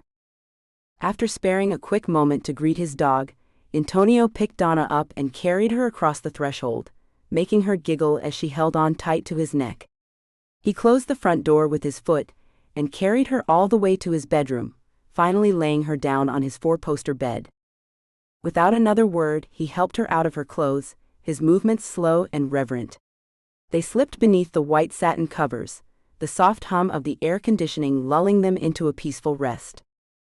They fell asleep in each other's arms, their breathing calm and steady. When they awoke, the warmth between them returned, gentle, familiar, and impossible to ignore. He brushed a strand of hair from her face, and she smiled, pulling him close once more as the afternoon light spilled across the room. This time Antonio's touch was different, gentler and more searching, as if he wanted to explore her and know every inch of her body. His lips brushed across her skin, and she was reminded of the first night they'd met, when he'd kissed her hand so gently. "Did you recognize me from your dance show when I first came to your classes?" It was the first word either of them had spoken for hours. "Of course." "Then why didn't you talk to me?" He looked her in the eye. "I felt something between us, so it was wise to stay away." "Nothing really happened, though." "No, but I felt it." "Didn't you?" He brushed her hair out of her face, so he had an unobstructed view into her lovely eyes. "Yes," she admitted. "And how about now?" she asked shyly. He paused for a moment, thinking. "Well, now I realize that my feelings about you are perfectly platonic, can't you tell?" He trailed soft kisses along her skin, each one drawing her closer to the edge of breathless anticipation. Every touch, every whispered word between them made the world beyond the room disappear. She felt herself melting beneath his tenderness, caught between shyness and need, her heart racing in rhythm with his. Their connection deepened, unspoken but undeniable. The way he looked at her, like she was the only thing that mattered, made her feel seen, cherished, and completely his. Time became a blur, as the afternoon faded into evening. Behind the closed door of his room, they shared quiet laughter, long embraces, and the kind of closeness that words could never fully describe. When sleep finally claimed them, they were tangled in each other's arms, the world outside forgotten. Eventually, she got up and showered in the marble ensuite bathroom, while he rested. She wandered out into the hallway in his robe while he slept some more. She was sitting on the white marble stairs when she heard the clink of keys and the front door opened. The arm of a shiny purple shirt reached around the corner and unhooked the lock on the chain. Ivan emerged from the darkness. She gasped and bolted up the stairs and out of view. She felt a familiar unease strengthen. What was he doing there? How close were Antonio and his uncle? She let the moment pass and put it to the back of her head as she tried to get out of sight. The very last thing she wanted was Ivan seeing her in such a state of undress. Chapter 11. When she was back in the bedroom, Antonio was wide awake and staring at her in the half-darkness. It was a little easier to speak after sunset, in twilight. "You realize we have seen each other almost every day for 2 months, and I don't know anything about you." "Well, I know some things but not the details," he said. "What would you like to know?" "Everything." "Well, I'm 22. I was born in Chicago. My mother is a teacher. I'm a biology graduate." "That's how you know how to do all those things to my body," he interrupted, making her laugh in shy delight at his compliment. "What about your father?" "Dead," she said quietly. Before I was born. What about you? Your family? This house? I thought you lived in the gypsy encampment yourself. No. My mother was a gypsy, so I lived up there with her sometimes, but my father wasn't. Was your mother a flamenco dancer? She asked, twirling his soft curls between her fingers. She was. She was famous too. She tried to do what she could to help her community. But my father wasn't so interested. He was a Spanish businessman from the city. He paused, looking a little sad. The people of the city don't like the encampment. They want to get rid of it. I've heard that, she said sympathetically. My people are so poor. I try to help out as much as I can. I give them money, I encourage them. I do what I can. Were they allowed to be together, your parents? They loved each other despite everyone's objections, and they were married happily for 30 years. When they passed away, I promised my mother I would help with the community, so I do. I was left everything. But it's not, he hesitated. Go on? All this, the house, the money, it's not brought me happiness. All I wanted to do was dance. But the responsibility of the business, the house, the land, it's tied me down in a way I never wanted. It's led me to make bad choices. She suddenly sensed that he might be talking about her. So, will you have to marry a gypsy girl? She asked recklessly, her heart filling with unbidden jealousy. I don't know. The community expects it. They would be pleased if I did. He looked at her hard. You know this isn't just a fancy of mine? I don't sleep with my students. This is not just a bit of fun for me. There was a great vulnerability about him for a second or two. What is it then? She asked in a whisper, afraid that if she spoke any louder, then this spell might be broken. I don't know, he said, leaning in to kiss her. She felt his body respond to hers again, and her own body quickly followed suit. He turned her over onto her stomach and she could feel him, big and hard, poking into her back. His hands roamed over her body, and she was lost once again to the writhing rhythm of their bodies. Chapter 12. She woke the next day to find the bed empty, and the sun pouring into the room. The bed was deliciously soft, and the satin sheets cooled her skin. She could smell something sweet cooking, and hear the sizzling of a pan. There was a dressing gown on the corner of the bed, and she wrapped it around her body, and followed the smell of cooking. Antonio was in the kitchen, naked but for a towel around his lower half. It was the most appealing thing she had ever seen, this man preparing breakfast, his shining bare chest on display, and his soft eyes gazing at her. Go ahead and grab some coffee from the machine, he said, kissing her on the forehead as she walked in. She noticed for the first time the glass doors on the other side of the kitchen, leading out onto a sizable patio. He could see her curious eyes. Sure, go ahead, look around. Donna wandered out of the glass doors and into a beautiful garden with statues and lemon trees, all surrounding a giant swimming pool. This was like a tiny paradise. Without thinking, she undid her gown and jumped into the pool naked. She came up for air and saw Antonio standing there, watching her. Watching you swimming around naked in the pool is too much for any man to ignore, he laughed, throwing down his towel. Breakfast can wait. He swam towards her like a predator hunting his prey. She would willingly be his prey any day, Donna thought to herself as he grabbed her, holding her up in the water and kissing her neck. They splashed around for a while, until she finally got out to lie on the sun lounger, watching him do lengths. He was a fast, strong swimmer, and watching the flex and pull of his arms through the water turned her on. Donna stretched out on the lounger, eyes half closed, the warmth of the morning sun melting across her skin. She didn't notice him watching at first, how his gaze softened, how the playful curve of her smile made his heart skip. When she finally caught his eye, she laughed, a little embarrassed, a little thrilled. The air between them shifted, charged, inspoken, impossible to ignore. Antonio stepped out of the water, droplets tracing down his chest as he walked toward her. There was something in his expression that made her breath catch, a mix of admiration and something deeper, something she couldn't quite name. He reached her and brushed a strand of hair from her face. "You have no idea what you do to me," he said quietly, almost to himself. Her pulse quickened. "Maybe I do," she whispered teasingly. The tension between them pulsed like the air before a summer storm. He drew her close, and the world fell away. Their laughter faded into soft silence, and before long, the sound of the waves was the only witness to their closeness. Later they sat together under the rising sun, sharing quiet smiles and the simple joy of being exactly where they wanted to be, together. They went into the beautiful tiled kitchen, and he fed her fresh egg tortillas and Spanish ham, with the local honey on white baguettes. She sat, looking gorgeously disheveled in his dressing gown, eating hungrily. They were both famished after their little pool party. Antonio thought how young and vulnerable she looked. "I want to protect her, to please her. I want her to yearn for me, to admire me. She is so hot and so talented, and she doesn't have any idea."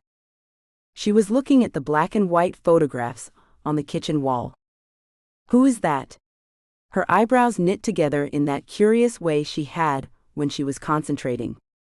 "My mother," he said. "That's her in a dance show in Madrid. She must have been really good." "You know, you're not a bad dancer yourself," he ventured. She giggled shyly. "Thanks, I'll take it." She blushed and basked in his rare praise. "I have a really good teacher, actually. With work, lots of work, you could be really great. Do you think you would ever want to take it further?" "I will definitely see if I can get some lessons back in the States. I won't give up now. I love it."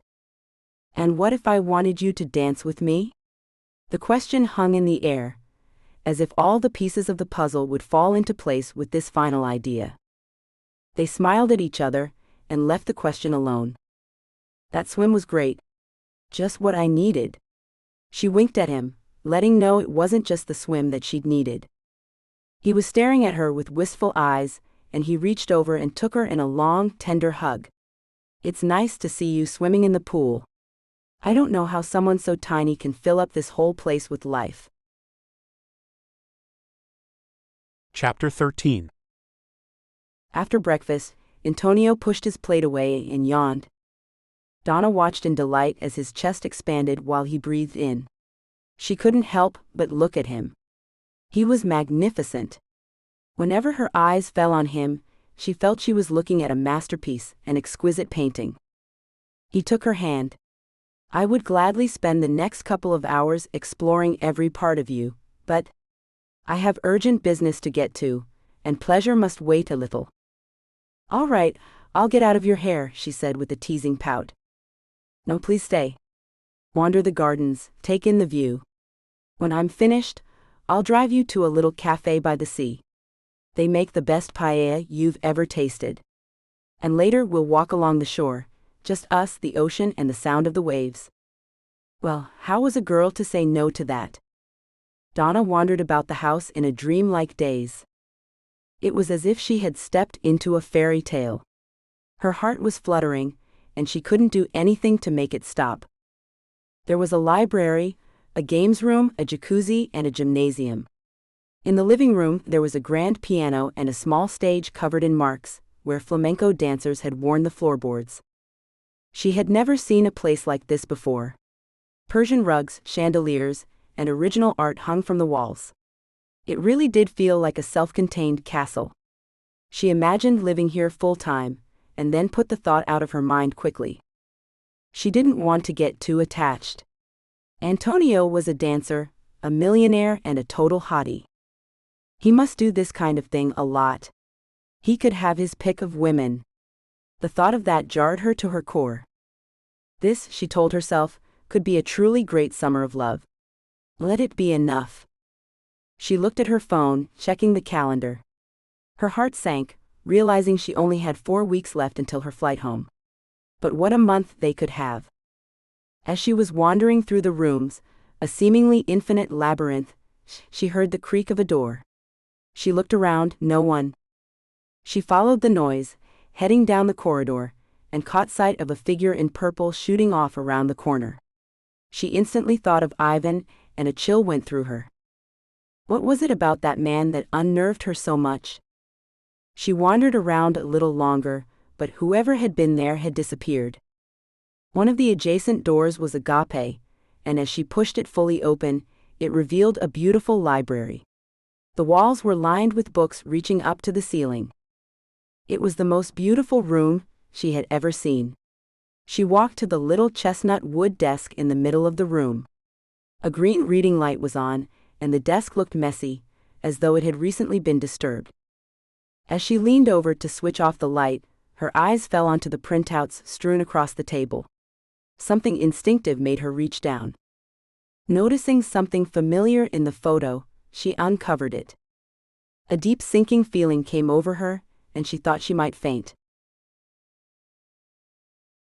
Chapter 14. Your little game is over, Donna said as calmly as possible. Antonio was leaning over a computer in the kitchen, and was startled by her entrance and the quaver in her voice. I found them. He looked at her with obvious confusion. Found what? Losing the battle with her intense anger, she flung the photos and documents down on the table. He looked down at the photos, hundreds of photos of her.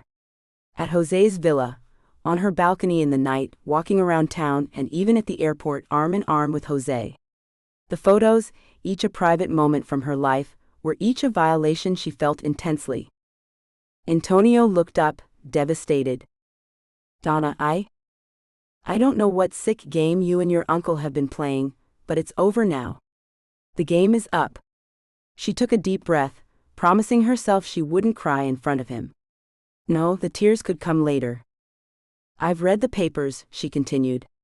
I've read your little strategy to get me to give you information on José's father. I don't know why you bothered. What influence do you think I have? Who do you think I am? She asked incredulously. And to think I thought I was actually falling for you, she laughed bitterly through angry tears. I need to explain this, Donna. I need you to understand. He tried to reach out to her to hold her hands, to hug her, anything to make her remember the connection they shared, but she flinched away. Are these your papers or not? Just answer me truthfully. He nodded, a pained expression on his face. Donna turned on her heels and ran out of the house. She ran and ran, through the forest, through the woods. She ran until she thought her lungs would explode. Finally, unable to run or breathe, she burst into tears. Chapter 15. Donna spent the next couple of weeks close to her temporary home. She became sullen and quiet. She spent her time with Maria and José, and only ventured out of the house when they accompanied her. She had done some of her own research. She started reading old news articles online, following the local news. And she subtly started asking José questions. José's father was planning to destroy the gypsy community on the hillside. He wanted the community moved, and as quickly as possible. As a powerful figure in the community, he was in a position to do a lot of damage. She could see that. She could see why Antonio had done what he had. He wanted to protect his community. Regardless, he had used her badly, and it smarted. Every time she thought back on their time together, she tried to place it in the context of what new information she'd been able to unwittingly give him. But nothing would stick, and her heart ached beyond reason or words. She had been in a pawn in a game that was much more important to the players than her feelings. She must accept that now and move on. Donna, can we talk alone? José was talking to her, bringing her back to the present. Sure, Donna nodded, though she wasn't really listening. She was in the kitchen stirring a cup of lukewarm tea round and round into a little whirlpool, wishing she could drop her heart in such a maelstrom and flush it away. Too preoccupied with her own morose thoughts, she didn't notice the tone of his voice or catch the glimpse in his eye. They walked out onto the beach, twilight sparkling around them. José, his hands in his pockets, began walking along. Donna fell into step naturally. They walked in silence a time, but José kept stopping and starting sentences, trying to begin a conversation. You seem a little down lately, he said finally, hands still in his pockets. Maybe a little. Could it be, because of the wedding? The wedding? Donna's mind gradually focused on the word, and then the meaning. Oh. Why would I feel depressed about the wedding, José? I'm very happy for you. You know why? He gently took her hand. A gesture she had once dreamed of, had waited for in what felt like a lifetime ago. It seemed ironically sad to her now. He let go of her hand and turned away. We spent so much time together in America. Having you here now. He stopped. I love Maria. We have always said we are soulmates.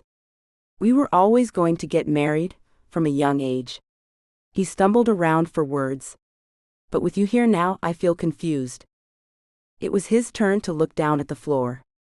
He was a good man. He was one of her favorite men in the world. But in that moment, despite the hopelessness of the situation, she knew how deeply in love she was with a different man, and her heart broke. She slipped her arm into his, and she brushed away the trace of a tear from her eye. José, I think this is the bit where, as best man, I have to tell you to pull yourself together. Yes, he said, the look on his face a mixture of confusion and hope. You are getting the wedding jitters, and it is normal, she said firmly. Yes, he said again. We will always be good friends, but Maria is your soulmate, and once you get to the honeymoon and you are away from all this craziness. He began to cry. They were tears of utter exhaustion and stress. They hugged in the moonlight, two best friends. I do think you are wonderful, my tiny Donna. I hope you find someone who I won't have to punch in the face. I hope so too. That night she dreamed of the man who had broken her heart. She dreamed of his dark curls, the way they fell past his face as his body twisted and turned on the stage, and how it curled around her in his bed. She woke up with a sense of deep longing. The day of the wedding would roll around soon, and she was due to fly out the following day. Then she would try to put him behind her. Chapter 16. The tie is too tight, Donna. I think it should be a little looser. What do you think? José asked, unable to stop fidgeting as he stood in front of the mirror in his suit. The house was full of frantic energy. What time is it? How long until the ceremony? Donna had written a speech, was dressed in a pale green dress that set off her red hair, and was working hard to calm José's nerves. The wedding was to be held on the beach, overlooking the villa. There was an air of chaos about the house, as if the circus had come in to set up.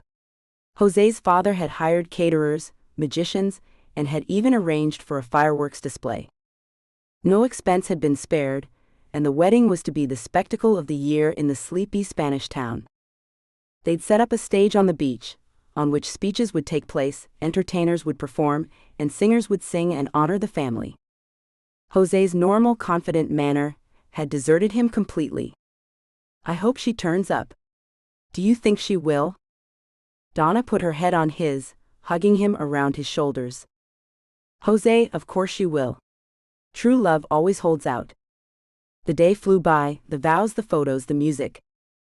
After the ceremony, Maria, pulling away from the crowds for a quiet moment on the beach, took Donna by the arm. Do I look okay? You look exactly how I expected you to look, absolutely stunning. They gave each other a warm and genuine hug. I don't know what we would have done without you, Donna, without your help with all this. And why doesn't the bride have a drink in her hand? I don't know, but I'm thirsty as anything. Maria chuckled. Let me get you something. Champagne? Sure. Donna skirted through the crowds and into the kitchen. She took a glass for the bride and downed a glass herself, the bubbles filling her nose. Today she would not be sad, she willed herself, but her departure the next day hung over her head.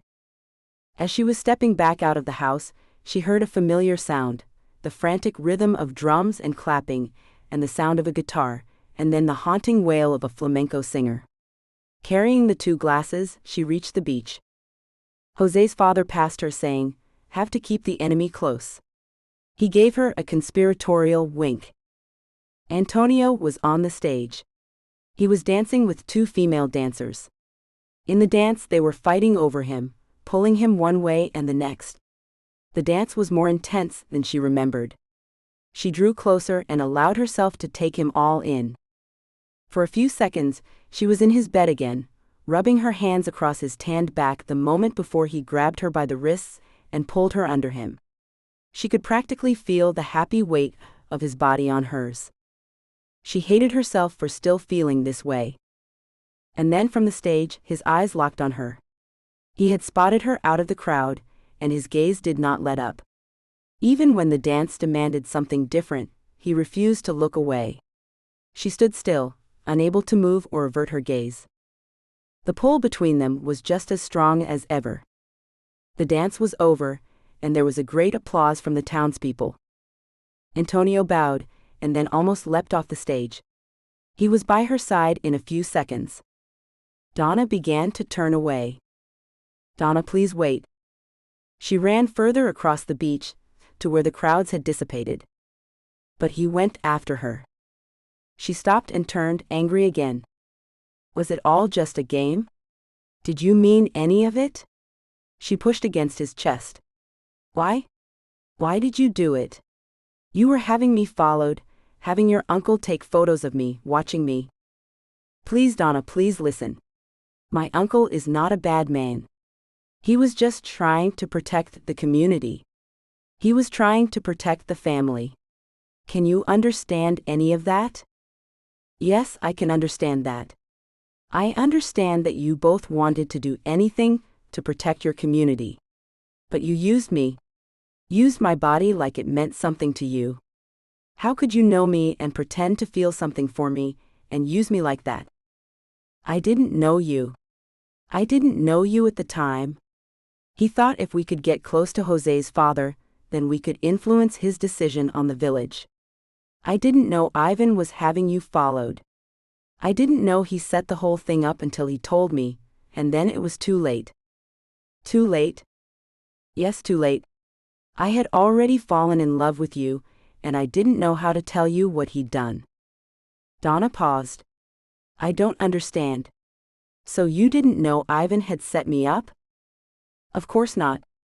But when he showed me what he had been doing, finding out who you were, inviting you to the Flamenco cave, I was angry.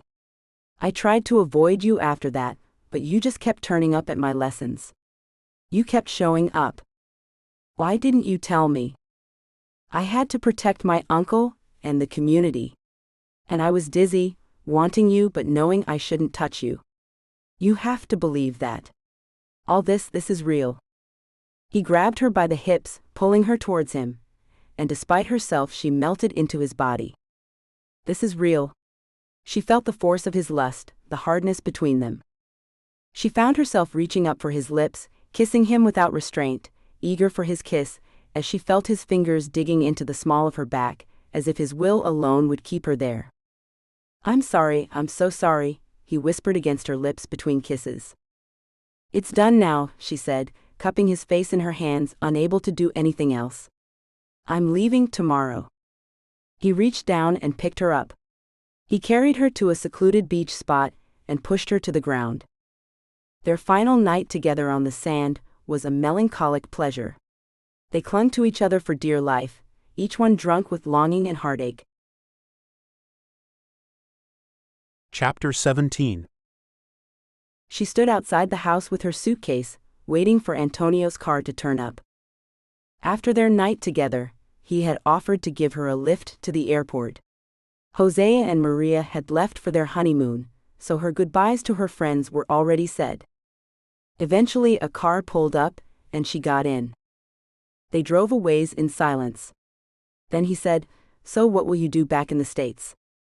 "I don't know. I don't really have much of a plan." They were twisting and turning on the roads that lead out of the village. Soon the dirt paths disappeared, and they were on smooth asphalt as they left the tiny town behind them. They drove on in more silence. Neither could find the right words. The airport was getting closer, and that meant it was almost time to say goodbye, the final goodbye. Soon they would share their last few minutes together, and Donna hadn't said anything she had wanted to say. She gritted her teeth. Finally, Antonio said, "So you have nothing to get back for? No deadlines?" "No, I just booked my return ticket for 3 months exactly." The last roundabout finally arrived, signs to the airport appearing. But now, instead of taking the turn that would lead to the airport, he drove around the roundabout and took a different exit. He drove into the parking lot of an airport hotel and put the car in park. "Stay with me a night here. I can't let you go yet. I'll pay for your return flight tomorrow. It's no big deal." "What?" She felt a strange mixture of longing and anger. He touched her cheek. "You mean something to me. Something I can't explain. Please just give me one more night." Now she felt angry. "What do you want from me? A few more hours? One last time together? I don't want to be your plaything, someone you can just discard," she shouted. "Be my wife then," he shouted back. "What? That's ridiculous." "Yes, maybe it is." They both sat staring at each other, shocked at what he had just said. Then taking her hand, lifting it to his lips, he kissed it. "Maybe it's not that ridiculous. Stay here with me? Dance with me? You don't have to marry me. You could just spend the rest of your days with me here, living with me, loving me. Would you consider it?" "I would consider it," she said slowly. "Do you fancy checking in here for the night? You'll miss your flight, and maybe even the next one." "Let's check in," she said with a smile that took up her entire face, as he put his hand under her chin and kissed her gently. Epilogue. Dear José, so lovely to see you at our show in Madrid. Thank you for coming to see us. It was your last chance for a while, as Antonio and I will be touring in the US for the next 6 months. My little girl was happy to meet your little girl. Maybe they can become pen pals while we are away. I can't believe it has been 7 years since I first turned up in Spain to see you. I do believe I even had a crush on you back then. How funny. Who would have thought back then that that trip would lead me to my husband? That I would be married with a daughter and a dancing career, all thanks to you. I would have invited you to the wedding, but it was a gypsy wedding, very loud and colorful. I don't think your father would have approved. Send my love to Maria and the family, and I know I always say this when we bump into each other, but thank you again for inviting me over that summer. I am happier than I ever thought possible, and it might never have happened without you. Your language exchange partner, Donna. The end. Sneak peek for sensual sounds. We hope you enjoyed listening to Dance of Love. Now please listen to a sneak peek for sensual sounds by Michelle Love. Chapter 1. Tommy. Listen, Joe, I know you're pumped, but we just got back. Why not give us a couple of days before we pack up our things and head out again? I try to sound casual about it, but I'm hoping he knows I'm dead serious. I really don't want to swing another European tour right now, and I can sense that's what he's about to suggest. I know, but think about it, Tommy. You guys are riding high on life right now. Sold-out stadiums, new fans in every city. And did I mention that it's a great way to increase sales on the previous albums? I wince, knowing he's right. This is the first project that's reached this level of success, and the more we push it on the public, the more likely we'll be to pull some of our other work out of the ditch. But you have to factor in the cost of us getting over there, not to mention the cost of hotels and all the other stuff I just don't want to deal with right now, I reply. I hear an exasperated sigh come through the phone, and though I can hear a smile in his voice, I sense he's forcing the charm. Profit, my friend. Profit. You aren't looking at the big picture right now, and I really wish you would. Do you realize the kind of profit you could be looking at right now if you guys suck it up for a few months and give the public what they want? You don't want to be a one-hit wonder. I feel tension growing in my chest at the accusation. Sure, we've had a tough time getting our foot in the door as a band, But that doesn't mean that our latest hit is going to throw us into one-hit wonder status. Our sound is good. Our lyrics are good. Our rhythms are excellent. No one is talking about this song as being anything but great. We've got to sleep sometime, Joe. I try a different angle. Before he has the chance to respond, my phone chirps and I glance down. I don't recognize the number, but there's something vaguely familiar about it. My first response is to ignore it and continue my conversation with Joe, but there's something else compelling me to answer. Hello, I say at last, after putting Joe on hold. Yes, may I speak to Mr. Bridges, please? The voice coming through the line sounds professional. I'm curious how she knows my name, but I'm still drawing a complete blank. Yes, this is Tommy Bridges. Can I help you? I'm beginning to suspect she must be some sort of telemarketer, and I'm preparing to tell her off. This is Cindy Davis from Hope Hospital and Psychiatric Center. How are you doing today? She asks. Fine, thanks. I keep my reply short and sweet. I am calling in regards to your father. Unfortunately, while the cancer is still in stage 3, it has metastasized once more and he's in the hospital. I feel a twinge in the pit of my stomach and my heart skips a beat. What the heck's wrong? Is he dying? I ask abruptly. I no longer feel the need to be polite. Though neither I nor any of my brothers have had a good relationship with our father for years, the thought of him passing is enough to make me feel anxious. I'm not able to share much more information on the phone, but he did put in a request that I reach you and tell you he would like to visit as soon as possible. She is speaking in a low, gentle voice, and I know it's merely the training that has her doing so. I curse under my breath once more. A visit? What does he mean by that? It doesn't sound like he's going to be going anywhere anytime soon, I snap. I think he means for you to come here. He wants to see you and all your brothers. So far, you're the only one I've been able to reach. I can hear an almost accusatory tone in her voice, but I shrug it off. We live a bit of an unconventional lifestyle, so we have to be careful about the information we make public. I don't want to tell her there's another reason all my brothers had their telephone numbers changed, and that was mainly so they didn't have to hear from our father. Right. She drags out the word, and I can sense she sees right through my lie. Anyway, thank you for getting a hold of me with the update. I'll be certain to spread the news on to my brothers, and we'll be in touch, I lie. I'm not entirely sure I'm going to say anything at all at this point. What is there to say? That our father is still fighting cancer, and he's probably going to die from it one day. We've known that already for years. The prognosis hasn't changed anything in all this time. I would encourage you to be timely about it, she says. I don't give her time to continue with the lecture, thank her once more, and hang up the phone.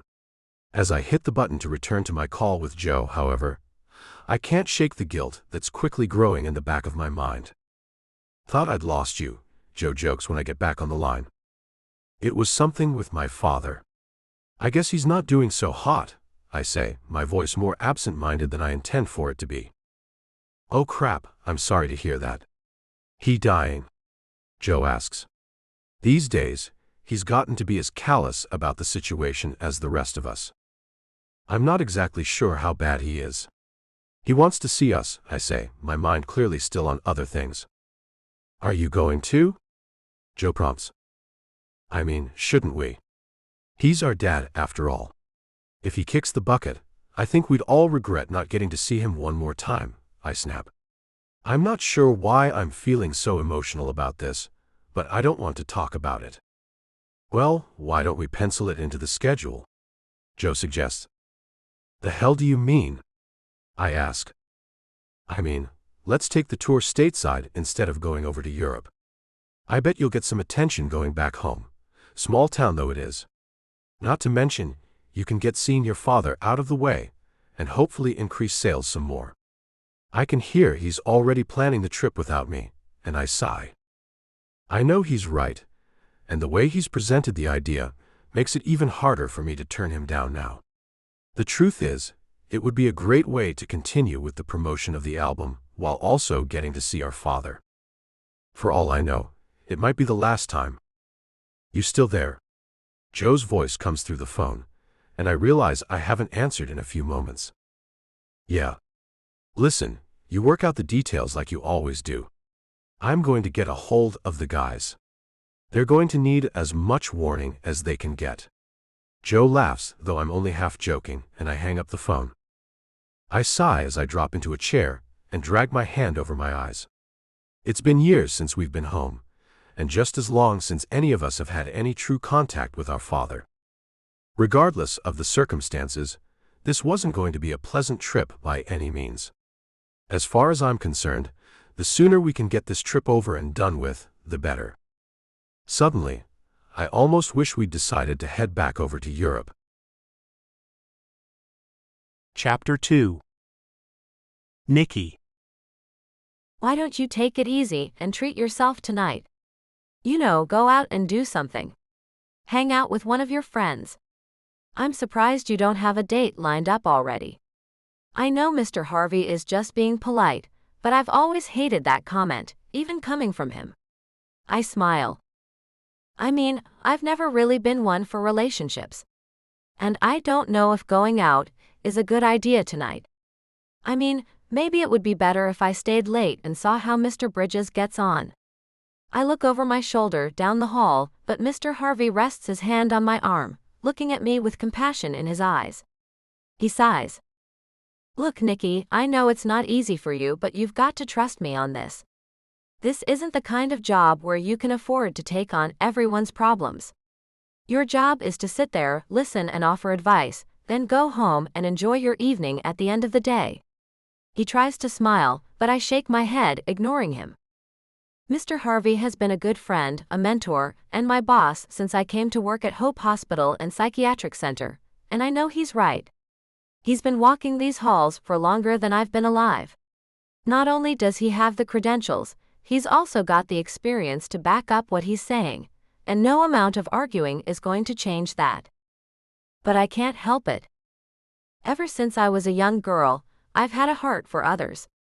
It's part of the reason I went into therapy, and it's part of the reason I chose to work at this particular clinic. This clinic specializes in patients with severe anxiety and depression. This is the place people who struggle with illicit substances. This is the place where I can truly reach out and help those who are in need. And lately, I've taken a particular liking to Mr. Bridges. If I'm being honest, there's more than one reason for this.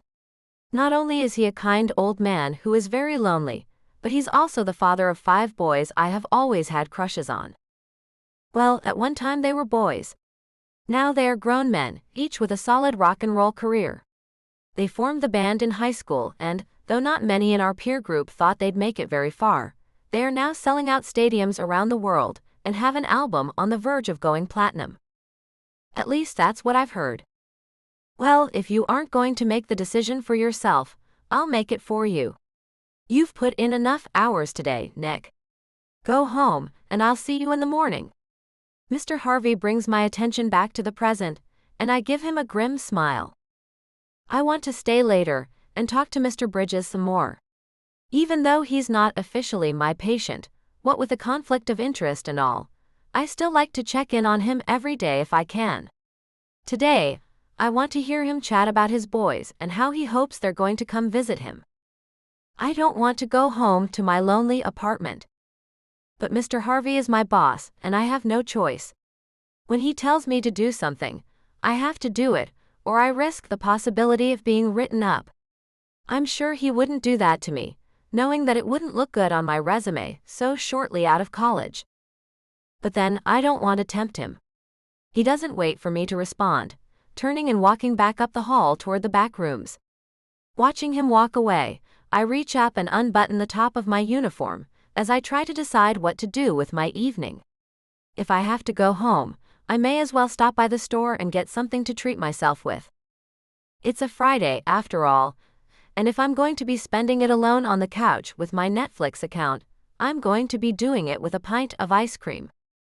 And finally, last but certainly not least, lack of a romantic partner is going to be playing in town next week, the voice on the radio cheerfully announces. I look down at my dashboard in disbelief. Lack of a romantic partner is the Bridges Boys Band. I know the clinic was going to try to get a hold of the brothers and let them know their father wanted to see them, but I haven't heard any updates, and I can't help but wonder now if they were successful. You don't say? They're our own boys. That's going to be a show to remember, the other voice on the broadcast replies. I roll my eyes. Small-town radio DJs are never very good at reporting any kind of local news, and these two young guys, who I used to know in high school, are certainly living up to that standard. I turn off my car, save for the lights and radio, in the parking lot of the grocery store. I want to go inside and get my ice cream so I can be out of there before the rest of the after-work crowds show up. But I have to hear the rest of this first. It's been years since I've thought of any of the Bridges, yet this week alone I've reconnected with their father and talked more about each of them than I ever thought I would again. I blush as I think of the crushes I used to have on each of them. That family was certainly blessed in the gene department, and each of those boys had his own unique charm. At times, I would even be harboring a crush on more than one of them at the same time, making it even harder when they were both in the same room. But I was awkward and homely in high school, certainly not the kind of girl any of the older brothers would have bothered giving a second glance. Yes, I'm still a little bitter about that fact, but then there's another part of me that argues that it would be nice to see them again, despite the tinge of awkwardness I might feel at seeing my puberty-fueled, unrequited crushes again. Perhaps they'll take the time to stop in and visit their father while they're in town. That will make his life far more bearable than it currently is, and the thought of it makes my heart skip a beat. Tickets are on sale now on our website, or you can plan on stopping in here at the studio to pick some up. I wouldn't wait, these are going to go fast, the first voice chimes through the radio once more. It's about time, I mutter as I grab my phone, relieved that they've finally given the information I was waiting to hear. I've made my decision, and I'm buying a ticket to the show. They've probably only improved with age. After all, I can't imagine they would be able to travel the world if they haven't. I smile as I slip my phone in my purse. Suddenly, my night doesn't seem as dreary as it did. The concert's just a few days away, plenty close enough for me to start getting excited for it now. In fact, I almost start thinking of this ice cream that I'm going to call dinner as something of a celebration. Almost. Chapter 3. James. I don't know. Maybe if you'd changed your number, this wouldn't have happened. You know I don't want to have anything to do with him, and neither does anyone else. I shake my head angrily, amazed that Tommy had the audacity to present such an idea. Look, James, I know you're upset. I was too at first. But this is Dad we're talking about. He might not have a lot of time left, and I would hate to think of how we would feel if we had this chance to go see him and didn't take it. Tommy gives me a look, the one he'd so often given us as kids, when he'd have to act like the dad our father never was. At the very least, it's only fair to tell everyone the message I got. We're going to be in the area anyway. If they want to see him, they can. If they don't, that's up to them. Tommy looks away as he continues to speak, and I shake my head. I know he's right. I would be pissed if he'd gotten this message and hadn't told me. Perhaps even more pissed than I am right now. You realize the only reason we're going to be in the area anyway is because you and Joe have decided to tour through the U.S. Last I heard, we were going to be doing another European circuit. I cross my arms and give him a look. He might plan most of the trips with Joe, but I'm still aware of what's going on, more than he thinks I am.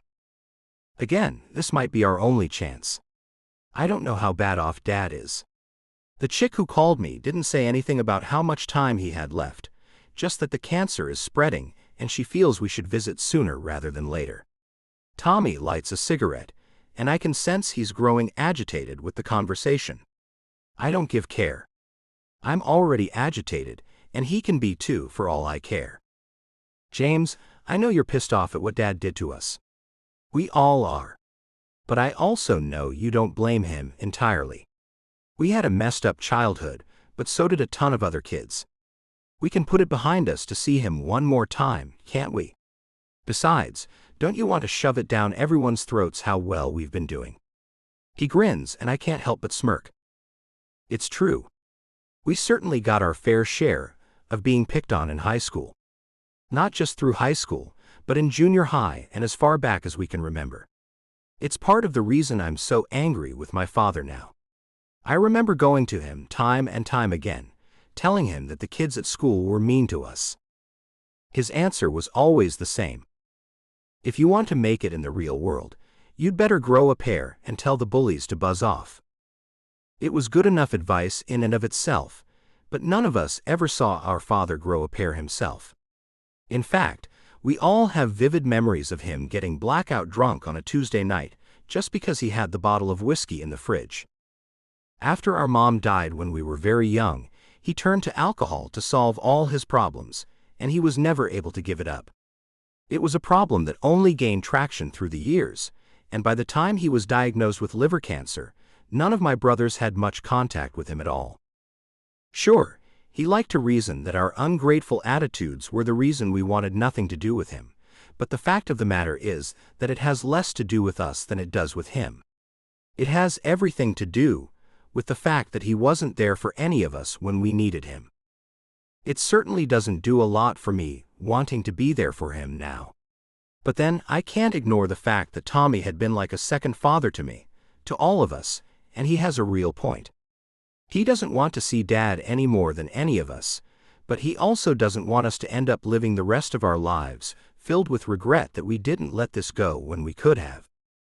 It's a messed up situation, and while I want it to just go away, I know for a fact it's not going to. Besides, I have a feeling Tanner's eager to head back. Clayton, Ohio, our hometown, holds more than memories. It's where Tanner's daughter calls home, too. Now, none of us would ever call his daughter a mistake. Little Aria is by far one of the best things that has happened to any one of us, uncles or not. But it is safe to say that the little girl certainly wasn't planned, and though Tanner maintains next to no contact with the girl's mother, he's going to leap at the opportunity to see Aria again. And I can't blame him for that. He doesn't have shared custody and is only limited to visitations. I guess it's to be expected, considering the life we so proudly lead. Though I can't help but wonder from time to time if he would change his lifestyle for a life with his daughter. Having no children of my own, I can't imagine that I can relate to how he feels about the situation, though I can speculate. When are you going to tell the others? I ask, trying to embrace the more practical side of this situation. Tommy is nearly finished with his cigarette, and he takes another long drag before answering me. I already texted everyone. You're the only one who has bothered to respond. His words hang in the air for a few awkward moments, and I can't help but wonder how the rest of my brothers are taking the news. I can imagine they're all pissed off about it in one way or another, and I think it's perfectly understandable if none of them knows what to say. This has come out of the blue for all of us, and I doubt I'm the only one who's going to need convincing that it's a good idea to go. Sure, Tanner might have the added incentive of seeing his daughter, but that doesn't mean Nathan or Janice will be on board. As far as I know, Janice has made it clear that the next time he intends to see our father is when we're standing around his grave at his funeral. But then, if Tommy has been able to get through to me and convince me that this is a good idea, I'm sure he can get through to our younger brother as well. I'm sure they'll respond when they're ready to process this, Tommy says as the silence grows heavy. I nod. I could use a moment to clear my head, but there are more urgent matters I need to handle. I'm sure Joe's going to be in touch with the details, as he always is. He wants us down there within the next few days, Tommy calls after me. I lift my hand to show him that I've heard, but I don't stop or turn around. It's the same old routine with Joe, and I know the drill. I don't need my brother to tell me how we're going to work this out. We always do things the same way. Of course, I know he's just trying to fill the awkward void he's probably feeling himself right now by trying to micromanage. And I can't blame him for it. I thought we were done with this hit, our hometown, our father. Now, evidently, we are not. So I better get used to the fact that some old unpleasant memories and feelings might start to rear their ugly head. In a matter of a few days, we will all be heading home. Chapter 4. Tanner. So what's your take? You think this is just something Dad's dropping on us because he wants something, or do you think his past is finally catching up with him? Janice looks from one face to the next, waiting for one of us to answer the question. Nobody answers. How would any of us know what's going on inside Dad's head? And even if we did, will it ultimately change what we're going to do? This has got to be one of the most messed up decisions I've ever had to make, and if it weren't for my daughter, I don't think I would even consider going back home. To be honest, even with my daughter there, I'm not certain I want to go. I know how much it can mess a kid up not to have a dad in their life, but at the same time, I know how much it can mess a kid up to have a bad dad in their life. I was that kid. I had a dad, sure, but he was one of the most messed up dads I can imagine.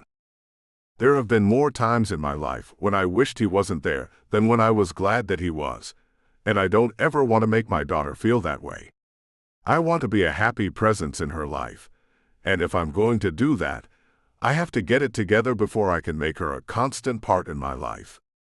The decision's all but been made. Joe's working out the hotel and everything right now. He's going to get back to me once he has more information, Tommy informs everyone. Janice still seems really pissed by the situation, but I can't think of a thing to say. At least you're going to get to see your kid, Nathan chimes in. It's the first he's spoken since Tommy told us of this messed up situation, and I want nothing more than to tell him to buzz off. That is, if you're going to bother to see her. I don't recall seeing you too excited about this whole thing either, I snap back at him. I'm not going to take anything from any of them. I don't care if they do have a point. And why the hell would I be excited about this? I was thinking we'd be heading back over to Germany, not the middle of nowhere, Ohio. Nathan shoots back. He crosses his arms, and I puff out my chest. I'm not afraid to get into a scuffle with any of my brothers. I might not be as big as they are, but they've never intimidated me. Calm down, both of you. The last thing we need is for one of us to show up with a black eye. James steps in between us, putting his hands on our chests and pushing us in opposite directions of the bar. James is right. Not to mention we don't need to make headlines before we head home. You know it's going to be bad enough being around everyone. Tommy drains the rest of his whiskey coke, and silence takes over among us for a few minutes. He's right. There really isn't anyone back home that any of us want to see. Besides Aria. Look, it's going to be 2 days tops, and then we'll be moving on to the next town. Let's just suck it up and pretend that it's another stop on the road. We can deal with the fans and Dad, and move on like it never happened. You know Dad doesn't have that much time left. I can't imagine this is going to take more than a couple days. It's not like it's going to change our lives. James looks from me to Janice and back again, and I sit down at my seat back at the table. I don't say anything for a few minutes, listening to them bicker about the set we're going to play and what we're going to do in the off time we've got. If there's any luck, we aren't going to have a lot of off time, and any that we have, I'll be spending with my daughter. Just my daughter. Not with Caitlin. I shudder at the thought. I have only spoken to Caitlin a few times in the past couple months, and it was about Aria each time. The pure and simple fact of the matter is that I don't like talking to her, and I don't want to do so any more than I absolutely have to. There was a time when I thought Caitlin was the woman I would marry. She was perfect in every sense of the word, and I was thrilled when we were together. There wasn't a single thing about her I would have changed, and I know she felt the same about me. But stress can put a major damper on a relationship. I was trying to get the band launched. I was having a tough time dealing with the stress caused by the strained relationship with my dad. And to make matters worse, my brothers all assumed that because I had the best relationship with him out of all of us, that I was the one who would know what was going on. But I didn't know anything more than anyone else did. I know I didn't handle things well with Caitlin, but when the chance came, I left. I packed up my things and headed out with the rest of the band, ready to take on a new life. Ready to forget the past. I knew it would break her heart, and I felt like a piece of crap for doing it, but I reminded myself that I would get over it, and so would she. I figured that with time, we'd each forget about the other, or when we did think about each other, we'd think about how foolish we were in high school and leave it at that. At least, that is what I convinced myself would happen. When I finally heard from her nearly a year later, she let me know that she had a daughter. No, she let me know that we had a daughter. Needless to say, I was blindsided and was completely livid, demanding we have a test done to prove that I was the child's biological father. Any hopes of having an amicable breakup with Caitlin went out the window at that point. When the test came back positive, and I knew for certain she was mine, I thought my life was over. That is, until I met the little girl. From the moment I laid my eyes on her, I knew I loved her more than anything. At that moment, it no longer mattered who her mother was. All that mattered was that this precious little angel was half me, and I was going to do everything in my power not to mess up her life the same way my father messed up mine. I would give her the world, but I knew that that might be best accomplished if I stayed out of hers. "You okay, buddy?" Tommy asks as he takes a seat next to me, and I suddenly realize the others have gone off to shoot a game of pool. I finish the drink in front of me and nod. "Yeah, fantastic," I say, my voice strained. He slaps me on the shoulder and gives me a light shake, giving me the same smile he always has over the years. If there's anyone in my group of brothers I expect to kind of understand what I'm feeling, it's Tommy. We might be at each other's throats a lot, but I know he cares about the stuff I'm doing. "You know you'll be glad to see her as soon as you do," he says with a grin. I nod, and he slaps my shoulder once more before getting up and heading into the lobby to shoot pool with the rest. I hesitate. I want to argue, but I know he's right. I might tell myself that I don't want to get involved in her life because I don't want to mess her up, but the fact is I'll do anything to see my daughter again, even if it's only for a few minutes. I just want to take her in my arms and tell her how beautiful she is. I want to stroke her hair and tell her to her face that I love her more than anything else in this world. Yes, I'll do anything to make that happen. Even if it means I'll have to visit my father. End of sneak peek for Sensual Sounds, a Rockstar Menage. Please like and subscribe to support this channel, it helps more than you know.